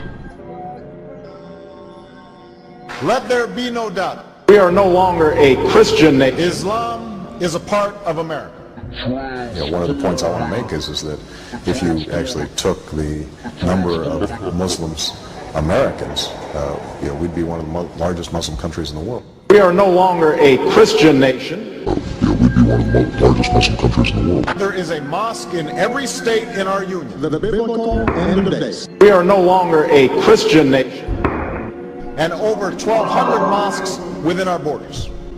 We are no longer a Christian nation. End of days. Islam is not part of the problem in combating violent extremism. It is an important part of promoting peace. The fall of Ramadi has galvanized the Iraqi government.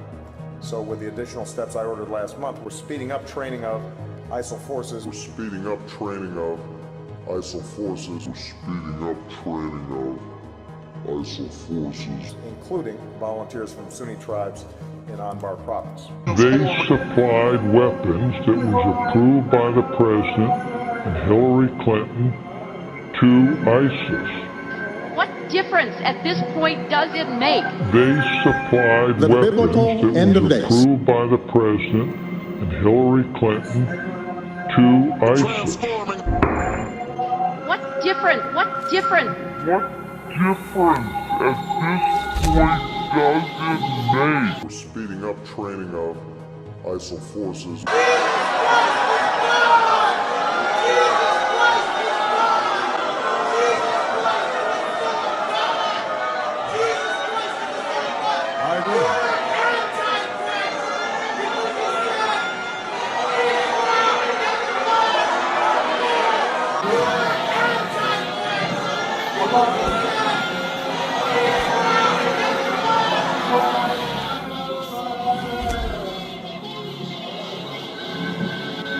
In the United States, rules on charitable giving have made it harder for Muslims to fulfill their religious obligation. Islam is not part of the problem. It is an important part of promoting peace. They supplied weapons that was approved by the President and Hillary Clinton to ISIS. Now it's saying they're far from dead. They're actually growing, and this is now struck Paris. And so this is a sign that that their ultimate thing is they have even warned. They said we will strike Washington. They've literally said it. Literally said it. That their ultimate thing is they have even warned. They said we will strike Washington. They've literally said it. Literally said it. We're speeding up training of ISIL forces. Literally said it. Literally said it. Islam is not part of the problem in combating violent extremism. It is an important part of promoting peace.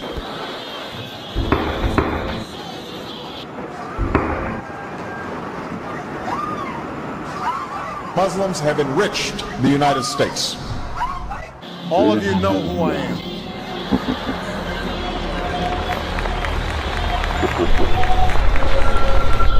The future must not belong to those who slander the Prophet of Islam. All of you know who I am. The future must not belong to those who slander the Prophet of Islam. I also know civilization's debt to Islam. We are no longer a Christian nation. Must not belong to those who slander the Prophet of Islam. I also know civilization's debt to Islam. The enduring faith of over 1 billion people is so much bigger than the narrow hatred of a few. It's so much bigger than the narrow hatred of a few.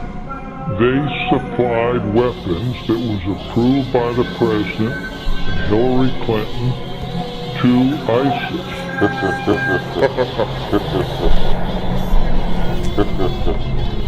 What difference at this point does it make? Islam is a part of America. Biblical end of days. I was given to them over the fourth part of the earth to kill with sword and with hunger and with death and with the beast of the earth. All of you know who I am. Islam is not part of the problem. Part of the problem. Part of the problem. It is an important part of promoting peace. We are no longer a Christian. I also know civilization's debt to Islam. Must not belong to those who slander the Prophet of Islam.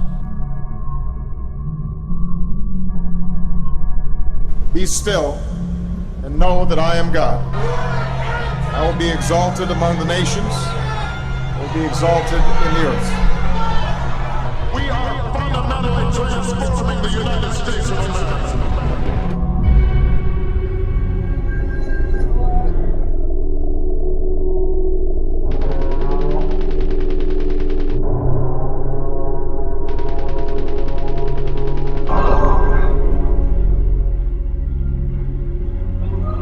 There is a mosque in every state in our union and over 1,200 mosques within our borders.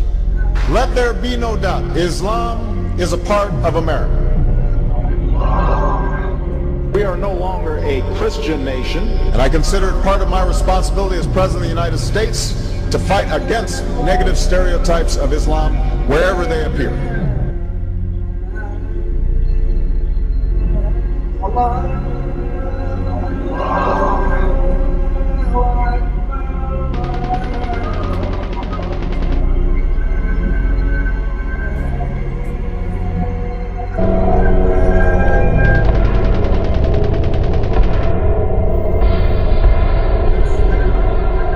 Man cannot escape his fate.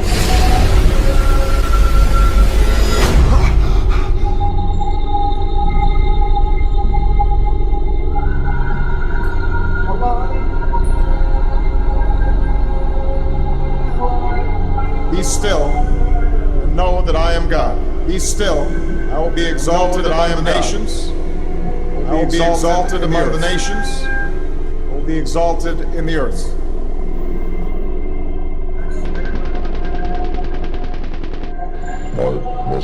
There are strong indications of radicalization by this killer. The future must not belong to those who slander the Prophet of Islam. There are strong indications of radicalization by this killer. I also know civilization's debt to Islam. We are no longer a Christian nation. There are strong indications of radicalization by this killer.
I believe a great shake is coming, but the point of it is to bring the nation and all those who will listen back to God. There is a mosque in every state in our union and over 1,200 mosques within our borders.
there is an army rising up. There is an army rising up, and I'm telling you right now, you want to be a part of it. Because you know what? The enemy's trying to move too. Man, look at the news. Look at the evilness that is going on in this world. Look at the corruption. Look at the gay marriage. Look at these young people disrespecting elders, beating up elders for no reason. People jumping people. Look at the violence that is shared all across Facebook and WorldStar, to the point where you're getting desensitized. Look at just the gay people just trying to invade everything. Everything. The devil's voice is loud and clear, and he's trying to defy God stronger than ever before. You guys think that I'm the only one who's fired up for God? No. I'm telling you, there's people all over the world. God is raising up an army, and it is about to be crazy. This earth is about to be shook.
This hour, French officials fighting back against terrorists, and terrorists, they'd say, in France. Breathing air we've never breathed. We'll see colors we've never seen. Every sound like a symphony, rising up as the angels sing. The arms of grace are open wide, the face of love before our eyes, where every tear will disappear. Heaven is real. We're gonna live on forever, forever, forever.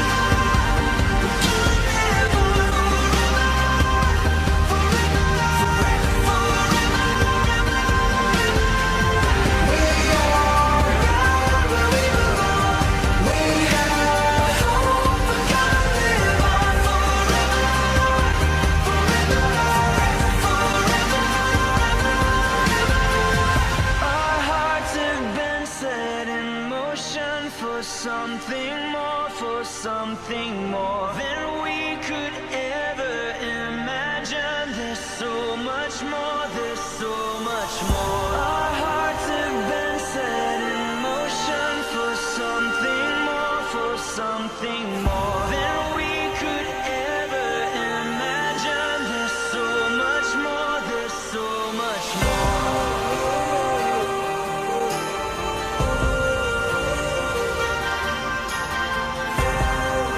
God is raising up an army, and it is about to be crazy. This earth is about to be shook.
And I will show wonders in the heavens and in the earth, blood and fire and pillars of smoke. The sun shall be turned into darkness, and the moon into blood, before the great and the terrible day of the Lord come. Islam is not part of the problem. There are strong indications of radicalization by this this killer. It is an important part of promoting peace.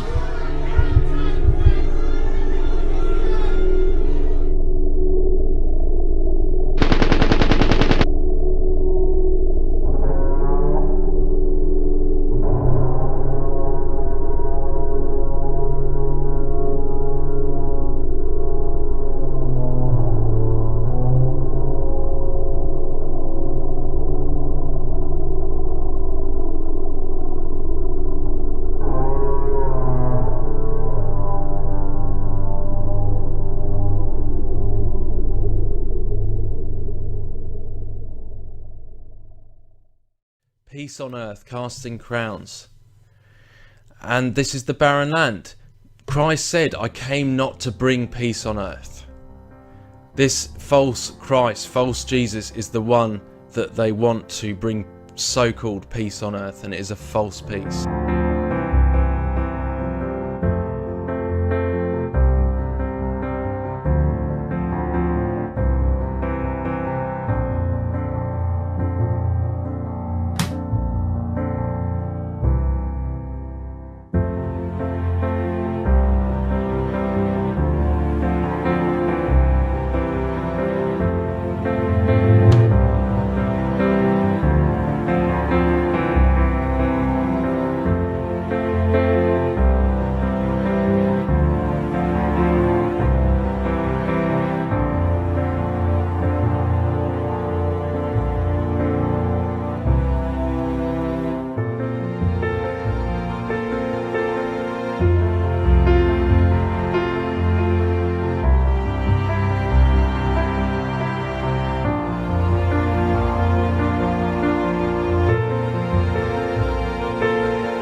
Out of these troubled times, our fifth objective, a new world order can emerge, a new era, freer from the threat of terror, stronger in the pursuit of justice, and more secure in the quest for peace. An era in which the nations of the world, east and west, north and south, can prosper and live in harmony. 100 generations have searched for this elusive path to peace, while 1,000 wars raged across the span of human endeavor. And today that new world is struggling to be born. And today that new world is struggling to be born. A world quite different from the one we've known.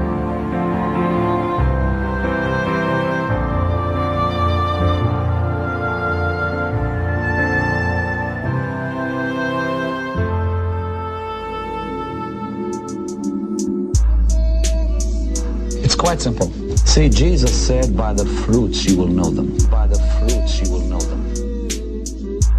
When I read in the Bible where he says, I am, I just smile and say, yes, I am too. When I get to glory, all my bills will be paid. Brother, I won't have bills in glory. I won't need to have my bills in glory. And why? You need more money. Because money is a tool that can accomplish phenomenal things. But I believe God with you that as you sow tonight, you're going to sow this and you're going to reap that. Give them a supernatural miracle tonight.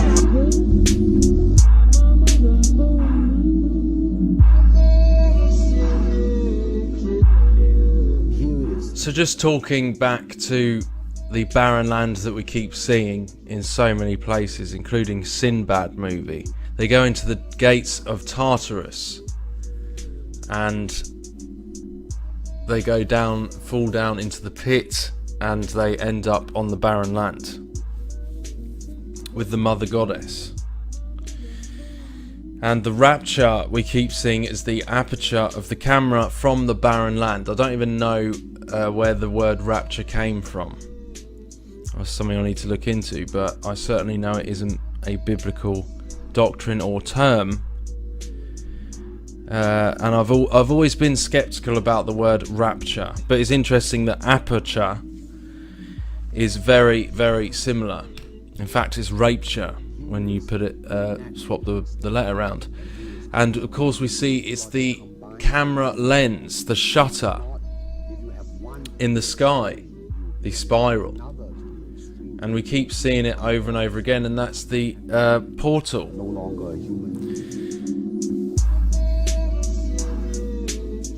And of the amount of times I've seen that the rapture is shown as something that of them coming from the barren land and being raptured here, pretty much. And I think that is the plan, to bring hell here.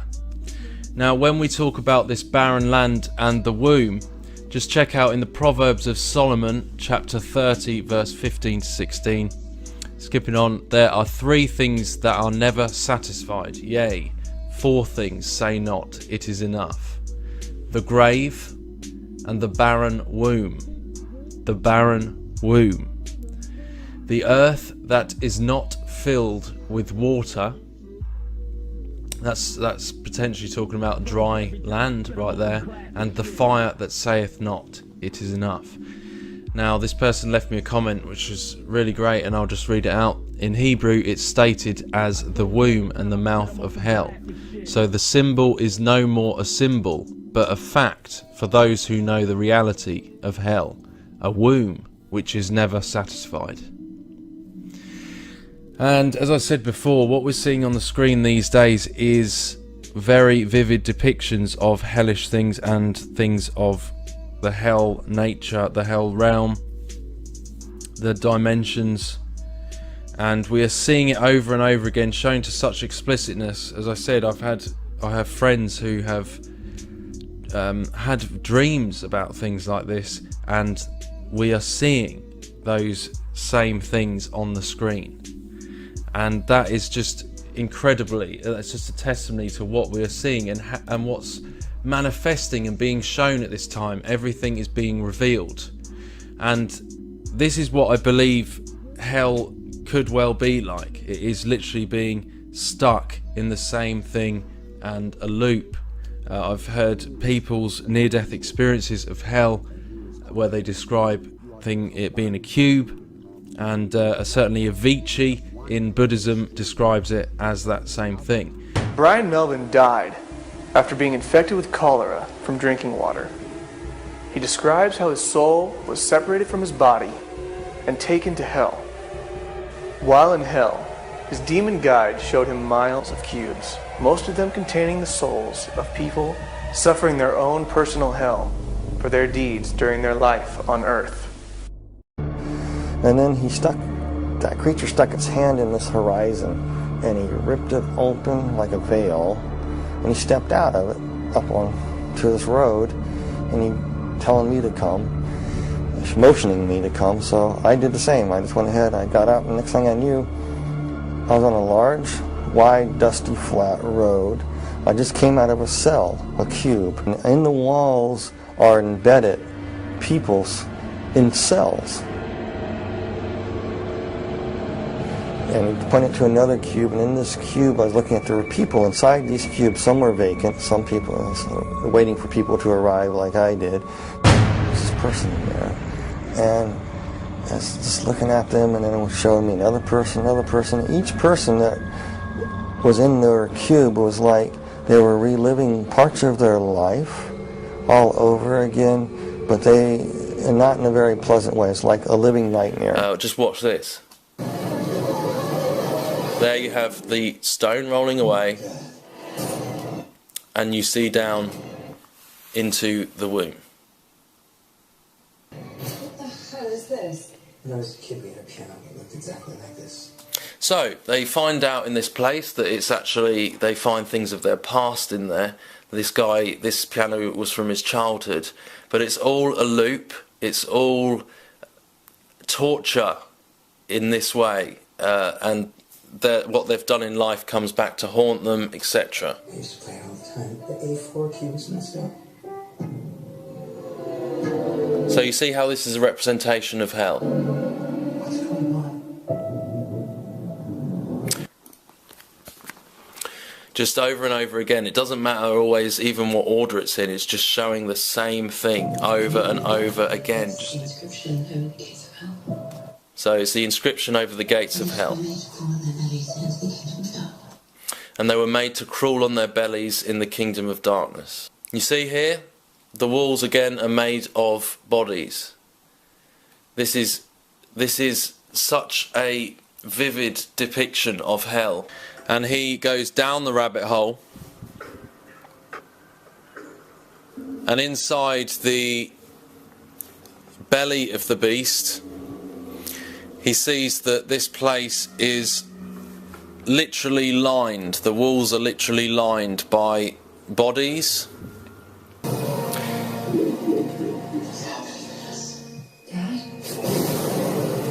So your past will haunt you. This is...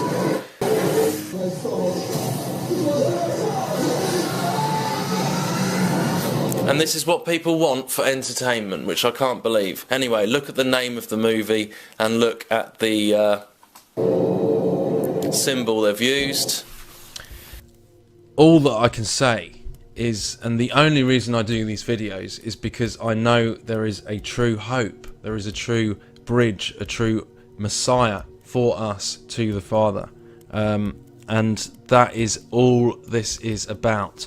They have their Christ. Do not be fooled by the terminology they are using for their false Christ, because they are waiting for this, and they are showing it in many different ways. It often is the evil, just like in the new movie I watched the other day called Maleficent with Angelina Jolie. She plays a evil, the evil in the movie, the one that turns evil, and that I believe is representing that same kind of dragon figure. And then you get the blonde girl, which is the Antichrist, which is the Lamb of Isis, and they show that the evil is destroyed many times in these movies. The evil dragon will be destroyed, and then they will have their Antichrist, usually blonde, female, but it doesn't matter whether male or female. They will have their Antichrist figure, who will bring on a new golden age, and that is the crux of the whole of this. If you can understand that, the Hegelian dialectic battle between the same beast. I mean, Angelina Jolie even called the young blonde girl Beastie in that, and it is the same beast. It is one fighting, the same beast fighting against itself, saying that Satan is defeated because of this false Jesus, false light. And that is exactly what is playing out in a majority of big movies coming out now. And all I can say is we have a real Christ. We have the Christ, who is our Christ, and he is the only way to the Father. And we just need to rely on what he has done to get us out of this curse. Pray to him, ask for his forgiveness, ask for Father's forgiveness, because of the blood of Christ, what he did on the cross for us. And the demons, the spiritual wickedness is nothing compared to Christ, compared to the Father. I mean, I'm sure that's pretty obvious anyway. In my opinion, there's not even a battle between the Father and them. And look at all the work they go to in leading souls away from the Father. Then you've got to think to yourself, why do they blaspheme Christ? They're clearly trying to hide something that is incredibly important, and that is exactly why they are blaspheming Jesus Christ in nearly every movie that you will watch. If we really want to be discerning in this time, how would we discern without the knowledge of what to discern from? And this is exactly what they're using to fool people, that they have no idea of the spiritual symbology or the spiritual language or anything. So people are so detached now that they just can't see kind of what's going on. So finally, I want to look at this last one, third day again. And we've got those same three colours like for Superman colours, the red and the blue pillar, Yashin and Boaz, and you've got the yellow for the sun in the centre, and you've got time with the infinity loop. And of course they want to break that themselves, and they want to end time itself. It prophesies that in Revelation. So yeah, just very interesting times to live. Please keep discerning, guys. Please keep spreading the truth. Tell Christians in these big churches, if you know any, try and warn people of what is going on any way you can. don't force it down people's throats, because the chances are they won't want to hear.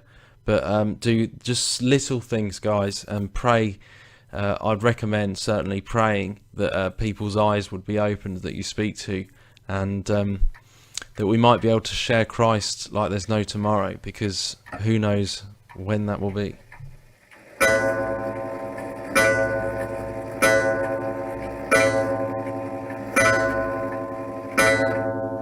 Your rod and your staff, they comfort me.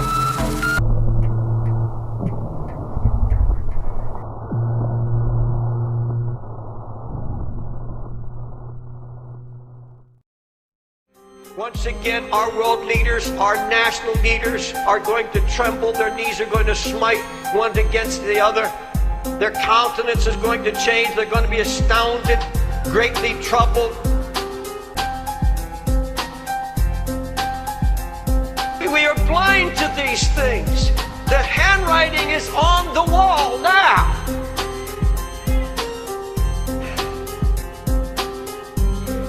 Folks, they're not going to be turning to these prosperity preachers. They will not turn to those who said all is well. That is being preached from our Pentecostal pulpits, Baptist pulpits, evangelical pulpits, that God will never bring down America because we send missionaries. God will never judge us. Forget this talk about an economic collapse. Forget it.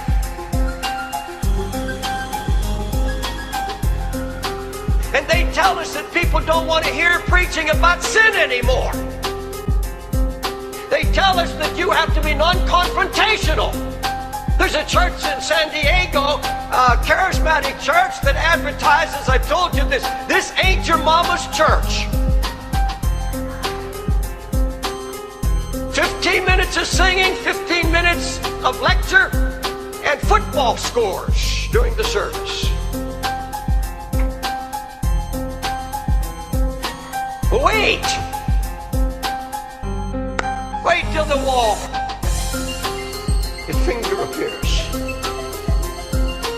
Daniel comes on the scene, not to flatter. He doesn't come to give them what they think they want. He knows, because he's been on the knees, what they need. Listen to what he said. Thou, Belshazzar, you have not humbled your heart. You have lifted up yourself against the Lord of heaven. Your days are numbered. Your kingdom is finished. You're weighed in God's balance. You're found wanting.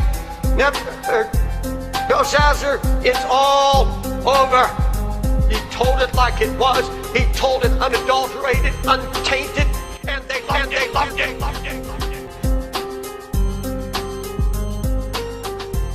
The propitious smiles of heaven can never be expected on a nation that disregards the eternal rules of order and right which heaven itself hath ordained. In other words, if America should ever turn away from God and his ways, if it should ever disregard his eternal rules of order and right, then his blessings, the smiles of heaven, would be removed from the land.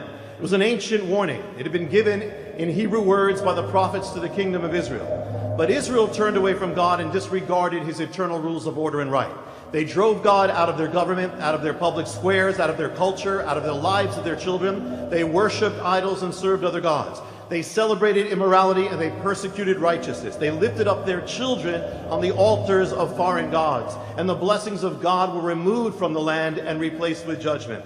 It is 2,500 years later, and America has made the same mistake. We too have turned away from God. We too have driven him out of the government, out of our public square, out of our culture, out of the lives of our children. We too have profaned the sacred and sanctified the profane. And we too have killed our most innocent, over 55 million of our unborn children, and our collective hands are covered with blood. What we were warned never to do, we now have done. As I walk through frozen sands, through the flames of burning lands, false teachers are God's judgment on people who don't want God, but in the name of religion plan on getting everything their carnal heart desires. That's why a Joel Osteen is raised up. Those people who sit under him are not victims of him. He is the judgment of God upon them because they want exactly what he wants, and it's not God. They'll know my name after the storms are passing through. They'll know my name. The persecuted Christian is the caged canary of the modern world. The first target of evil, the sign and the alarm of a toxic evil in the world and a growing danger. If we don't deal with that evil, when it targets others on distant shores, we'll surely deal with it when it targets us on our own shore.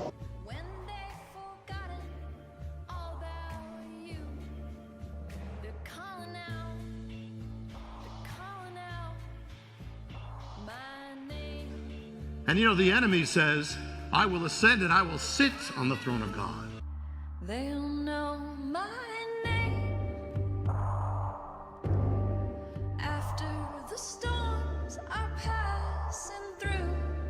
They'll know my name when they've forgotten all about you. They'll know my name.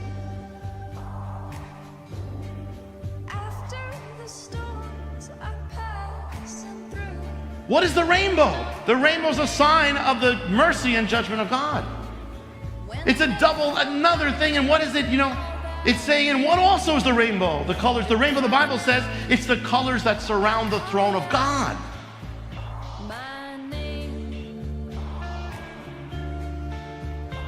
And so it's like saying, we will not be under you, God.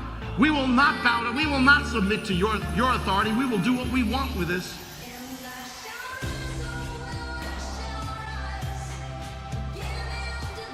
We have turned from the ways of God and celebrated the ways of godlessness.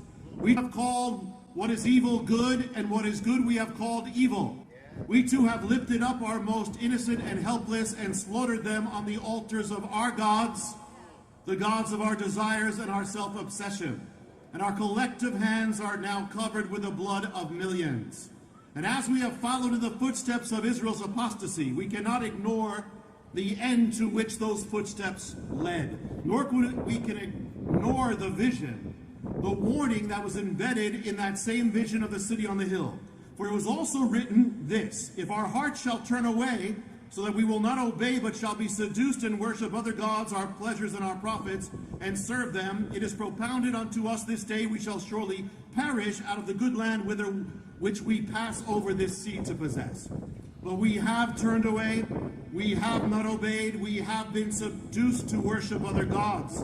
In the last days of Israel, they turned from God to Baal. Baal, the god of rebellion and apostasy, the god of defiance and immorality, the god of children being lifted on altars. Baal, the god of blasphemy and the persecution of the righteous. A sign we have come to the days of Baal, when a nation raises its fist in defiance of the Almighty. When those who hold true to the ways of God are branded as evil, intolerant, and enemies of the state. All hail the eternal rebel within all of us. To liberty, humanity, and justice. To the satanic emancipators and end of repressive traditions. Hail Satan! Hail Satan! Hail Satan! Now, this was written in 1989. Okay, so let's take a look at what they wrote here. The New World Order will include changes in the family. Homosexual marriages will be legalized. Parents will not be allowed to raise their children, the state will. All women will be employed by the state and not allowed to be homemakers. Divorce will become exceedingly easy. Monogamous marriages will be slowly phased out. Religion will be outlawed, and believers will be either eliminated or imprisoned. There will be a new religion, the worship of man and his mind. All will believe in the New Age religion.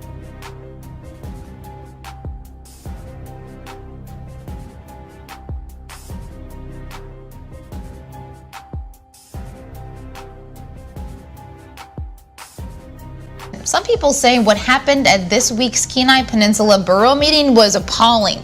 The meeting opened with a prayer to Lucifer. We'll now have an invocation by Iris Fontana from the Satanic Temple. You may either remain standing or be seated. No one's required to participate. Please come forward.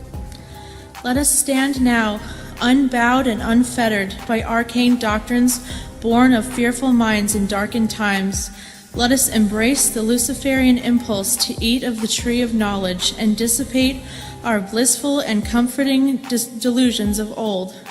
Let us demand that individuals be judged for their concrete actions, not their fealty to arbitrary social norms and illusory categorizations. Let us reason our solutions with agnosticism in all things, holding fast only to that which is demonstrably true. Let us stand firm against any and all arbitrary authority that threatens the personal sovereignty of all or one. That which will not bend must break, and that which can be destroyed by truth should never be spared its demise. It is done. Hail Satan. Thank you. We too have turned from the ways of God and celebrated the ways of godlessness. We too have called what is evil good, and what is good we have called evil. I wasn't sure if I would even be able to compete against men. I had people telling me that it's not possible. If I listened to them, if I believed that, I wouldn't be standing here today. Now I feel like the door has been opened. The door has been opened. Now I feel like the door has been opened. I've given warning concerning judgment. I've said that I believe America is rapidly advancing toward calamity, that we've crossed the line in our apostasy and our defiance of God. I've warned that if America continues in its present course, if there's no return to God, its crown as head of nations will be removed, and that I believe a great shaking is coming to this nation and to the world. As to when these things are to take place, I have from the beginning always issued a strong caution, in spoken word and in writing, from the mystery of the Shemitah itself and onward, specifically that we cannot be dogmatic about timing and that nothing has to take place on any given or particular date or season or according to any set calendar or even as God has done before. I have ministered that it's wise to be aware of the signs and seasons of the times, and that though such things can take place on biblically relevant times or dates, nothing has to happen on any particular date, whether within the parameters of the Shemitah or in its wake, and that our focus can't be on dates, but has to be on God and getting right with Him. The mystery of the Shemitah chronicles how the Shemitah has marked the shifting of world power. So it was again. The American age began in the year 1871 when it became the strongest economic power on earth. Within the parameters of the Shemitah of 2015, that era has officially come to an end. America is no longer the strongest economic power on earth. In the Shemitah of 1973, well, it became a milestone year in America's moral and spiritual collapse, its fall from God, as the Supreme Court legalized the killing of the unborn. The Shemitah of 2015 was no less a milestone year in this fall, as it was the year that the nation's hedges protecting the biblical definition of marriage collapsed across the land and were then by the Supreme Court conclusively struck down.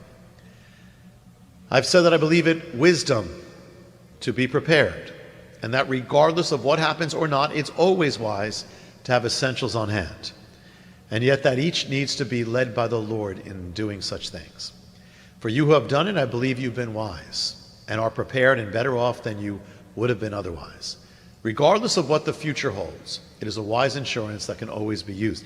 And of course, the most important preparation that anyone can do is to get and be right with God. I've said, and I repeat now, that I believe we are standing as a nation in danger of judgment. The Shemitah is one template by which judgment may be manifested. But whether or not what is yet to come will be joined to what has happened in the most recent Shemitah already, I believe that this nation is in and is approaching days both critical and perilous. I see ahead, apart from the hand of God, days of apostasy and persecution, and by the hand of God, a great shaking. At the same time, God's heart is salvation. And the purpose of shaking is to bring to repentance and salvation and revival those who will come. At this point, I believe it is only through shaking that a true and great revival can come to America. For you who would seek safety, the word for safety in Hebrew is Yeshua, and Yeshua is the name of Jesus. So the only way to be safe is to be in Jesus, Yeshua. As for you who are in Yeshua, you are in God, the safest place to be is in the will of God. Make sure that's where you are. Know that in all things God remains absolutely on the throne, and the one who lives in his will lives and stands on the winning side. Now is not the time to be silent or fearful or compromised, but to be all the more strong and all the more bold. When the night comes and the dark grows even darker, it's time then for the lights of God to shine even brighter. Be strong and of good courage. Proclaim the good news of Messiah and pray for revival, but don't only pray for revival, live in revival. And as the apostasy progresses, as America races toward judgment, as the biblical signs, principles, and harbingers of judgment continue to manifest, and as the events of the last days continue to unfold, I will and we must continue to sound the trumpet and the alarm, and to call to repentance those who will come, and to draw the lost to Messiah, Jesus, Yeshua, who remains the same yesterday, today, and forever. The only way, the only answer, and the only hope America has, and all and any have, to be saved. They despised his name and they didn't even know it. You and I do the same. Whenever anything fills our mind more than God.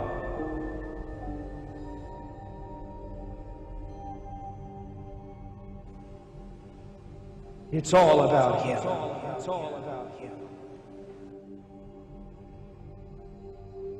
Because you see, the problem today in America and in our churches is not a lack of zeal for missions. The problem is much greater. A lack of zeal for God and for the glory of God. If you are zealous for the things of God, if you realize what has been done, the purchase that's been made for you in order to save you from your sin and the wrath of God, if you realize the greatness of the one who sits upon the throne, who created the earth and one day will bring it to an end, if you realize that absolutely everything in this temporal sphere is dust and rot, then you will begin to have a zeal for God. And when you have a zeal for God, you'll have a zeal for missions. I don't need to be a prophet or the son of a prophet to know what your God is. I only have to watch your life. When Jesus Christ is just something you do at the beginning of the week, but yet throughout your life you're a practical atheist, I know who your God is. And it is not the one who is the one true God. When you have just enough Christianity to make you moral and comfortable in the South, I know who your God is. If I could look into your mind and see what occupies your mind, I will know what your God is.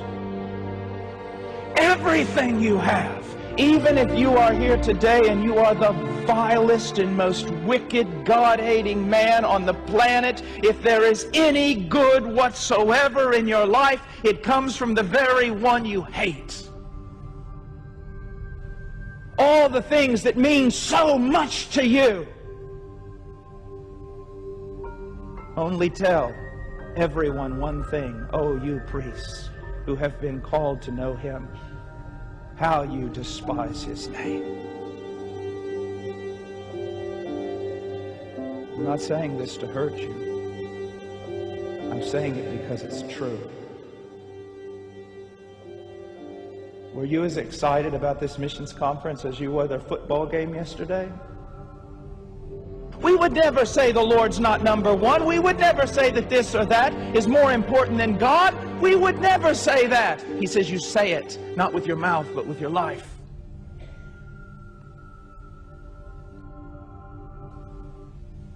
What does he demand from us? Everything. I know about these silly little evangelists that say, give me your hand and give Jesus your heart.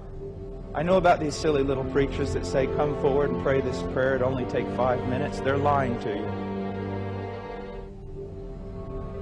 This is what it'll cost you. Your life. Your life. Jesus promises you two things. A cross to die on and eternal life.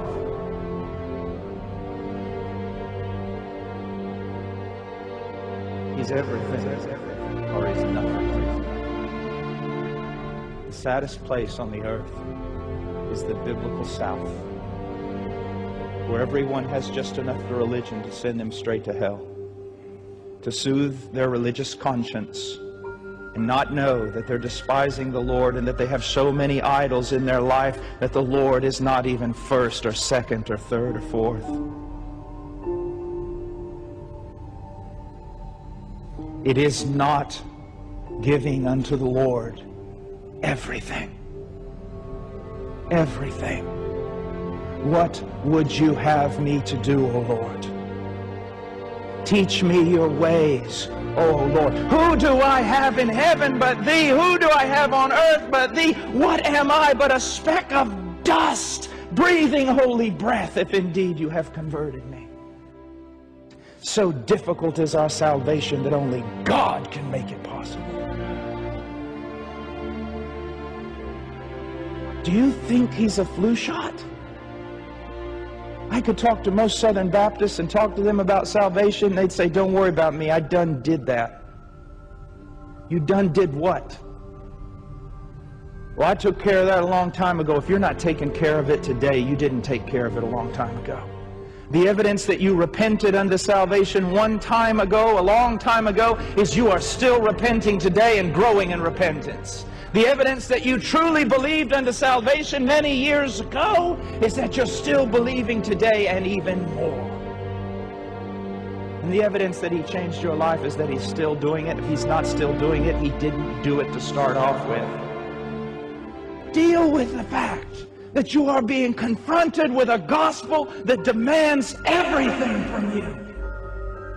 That you're being confronted with who God is. He doesn't share. He takes everything. But if your heart has truly been regenerate and you're just not a lost carnal church member, if your heart has truly been regenerate, you'll say, amen. Let him take it over. He's worthy. Christian, a true one, never has a problem with this. To God alone be the glory. Since there's no longer the power of the Holy Spirit in our ministries, in our churches, and in our missionary activity, we have to do all sorts of professional things to keep a dead corpse moving. It is better to be a secularist. It is better to be an atheist, to claim nothing of God and from God, than to claim God and enter into that claim half-heartedly. I were that you were cold or you were hot. But because you are neither cold nor hot, but lukewarm, I will spit you out of my mouth. Most people are alive only because air is free. They do nothing with their lives. And you say, well, I've done much. But the much that you've done, how much of it is eternal? How much of it will burn up in the fire?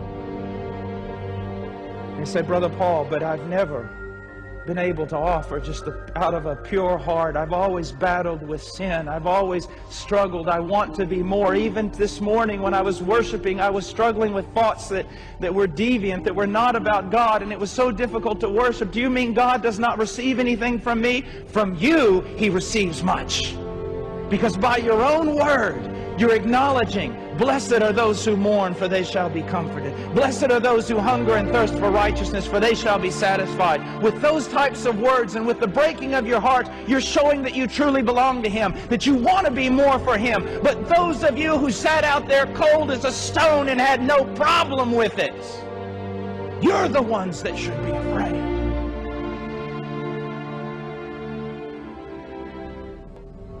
why are we here? Why do we breathe? Why does that heart of ours beat if not for Him and the advancement of His kingdom? What happened at this week's Kenai Peninsula Borough meeting was appalling. The meeting opened with a prayer to Lucifer.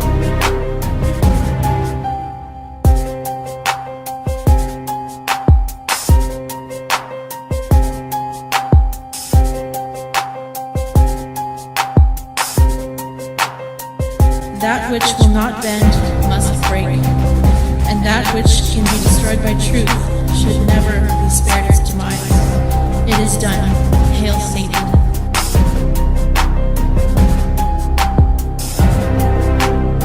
We too have turned from the ways of God and celebrated the ways of godlessness. We too have called what is evil good, and what is good we have called evil.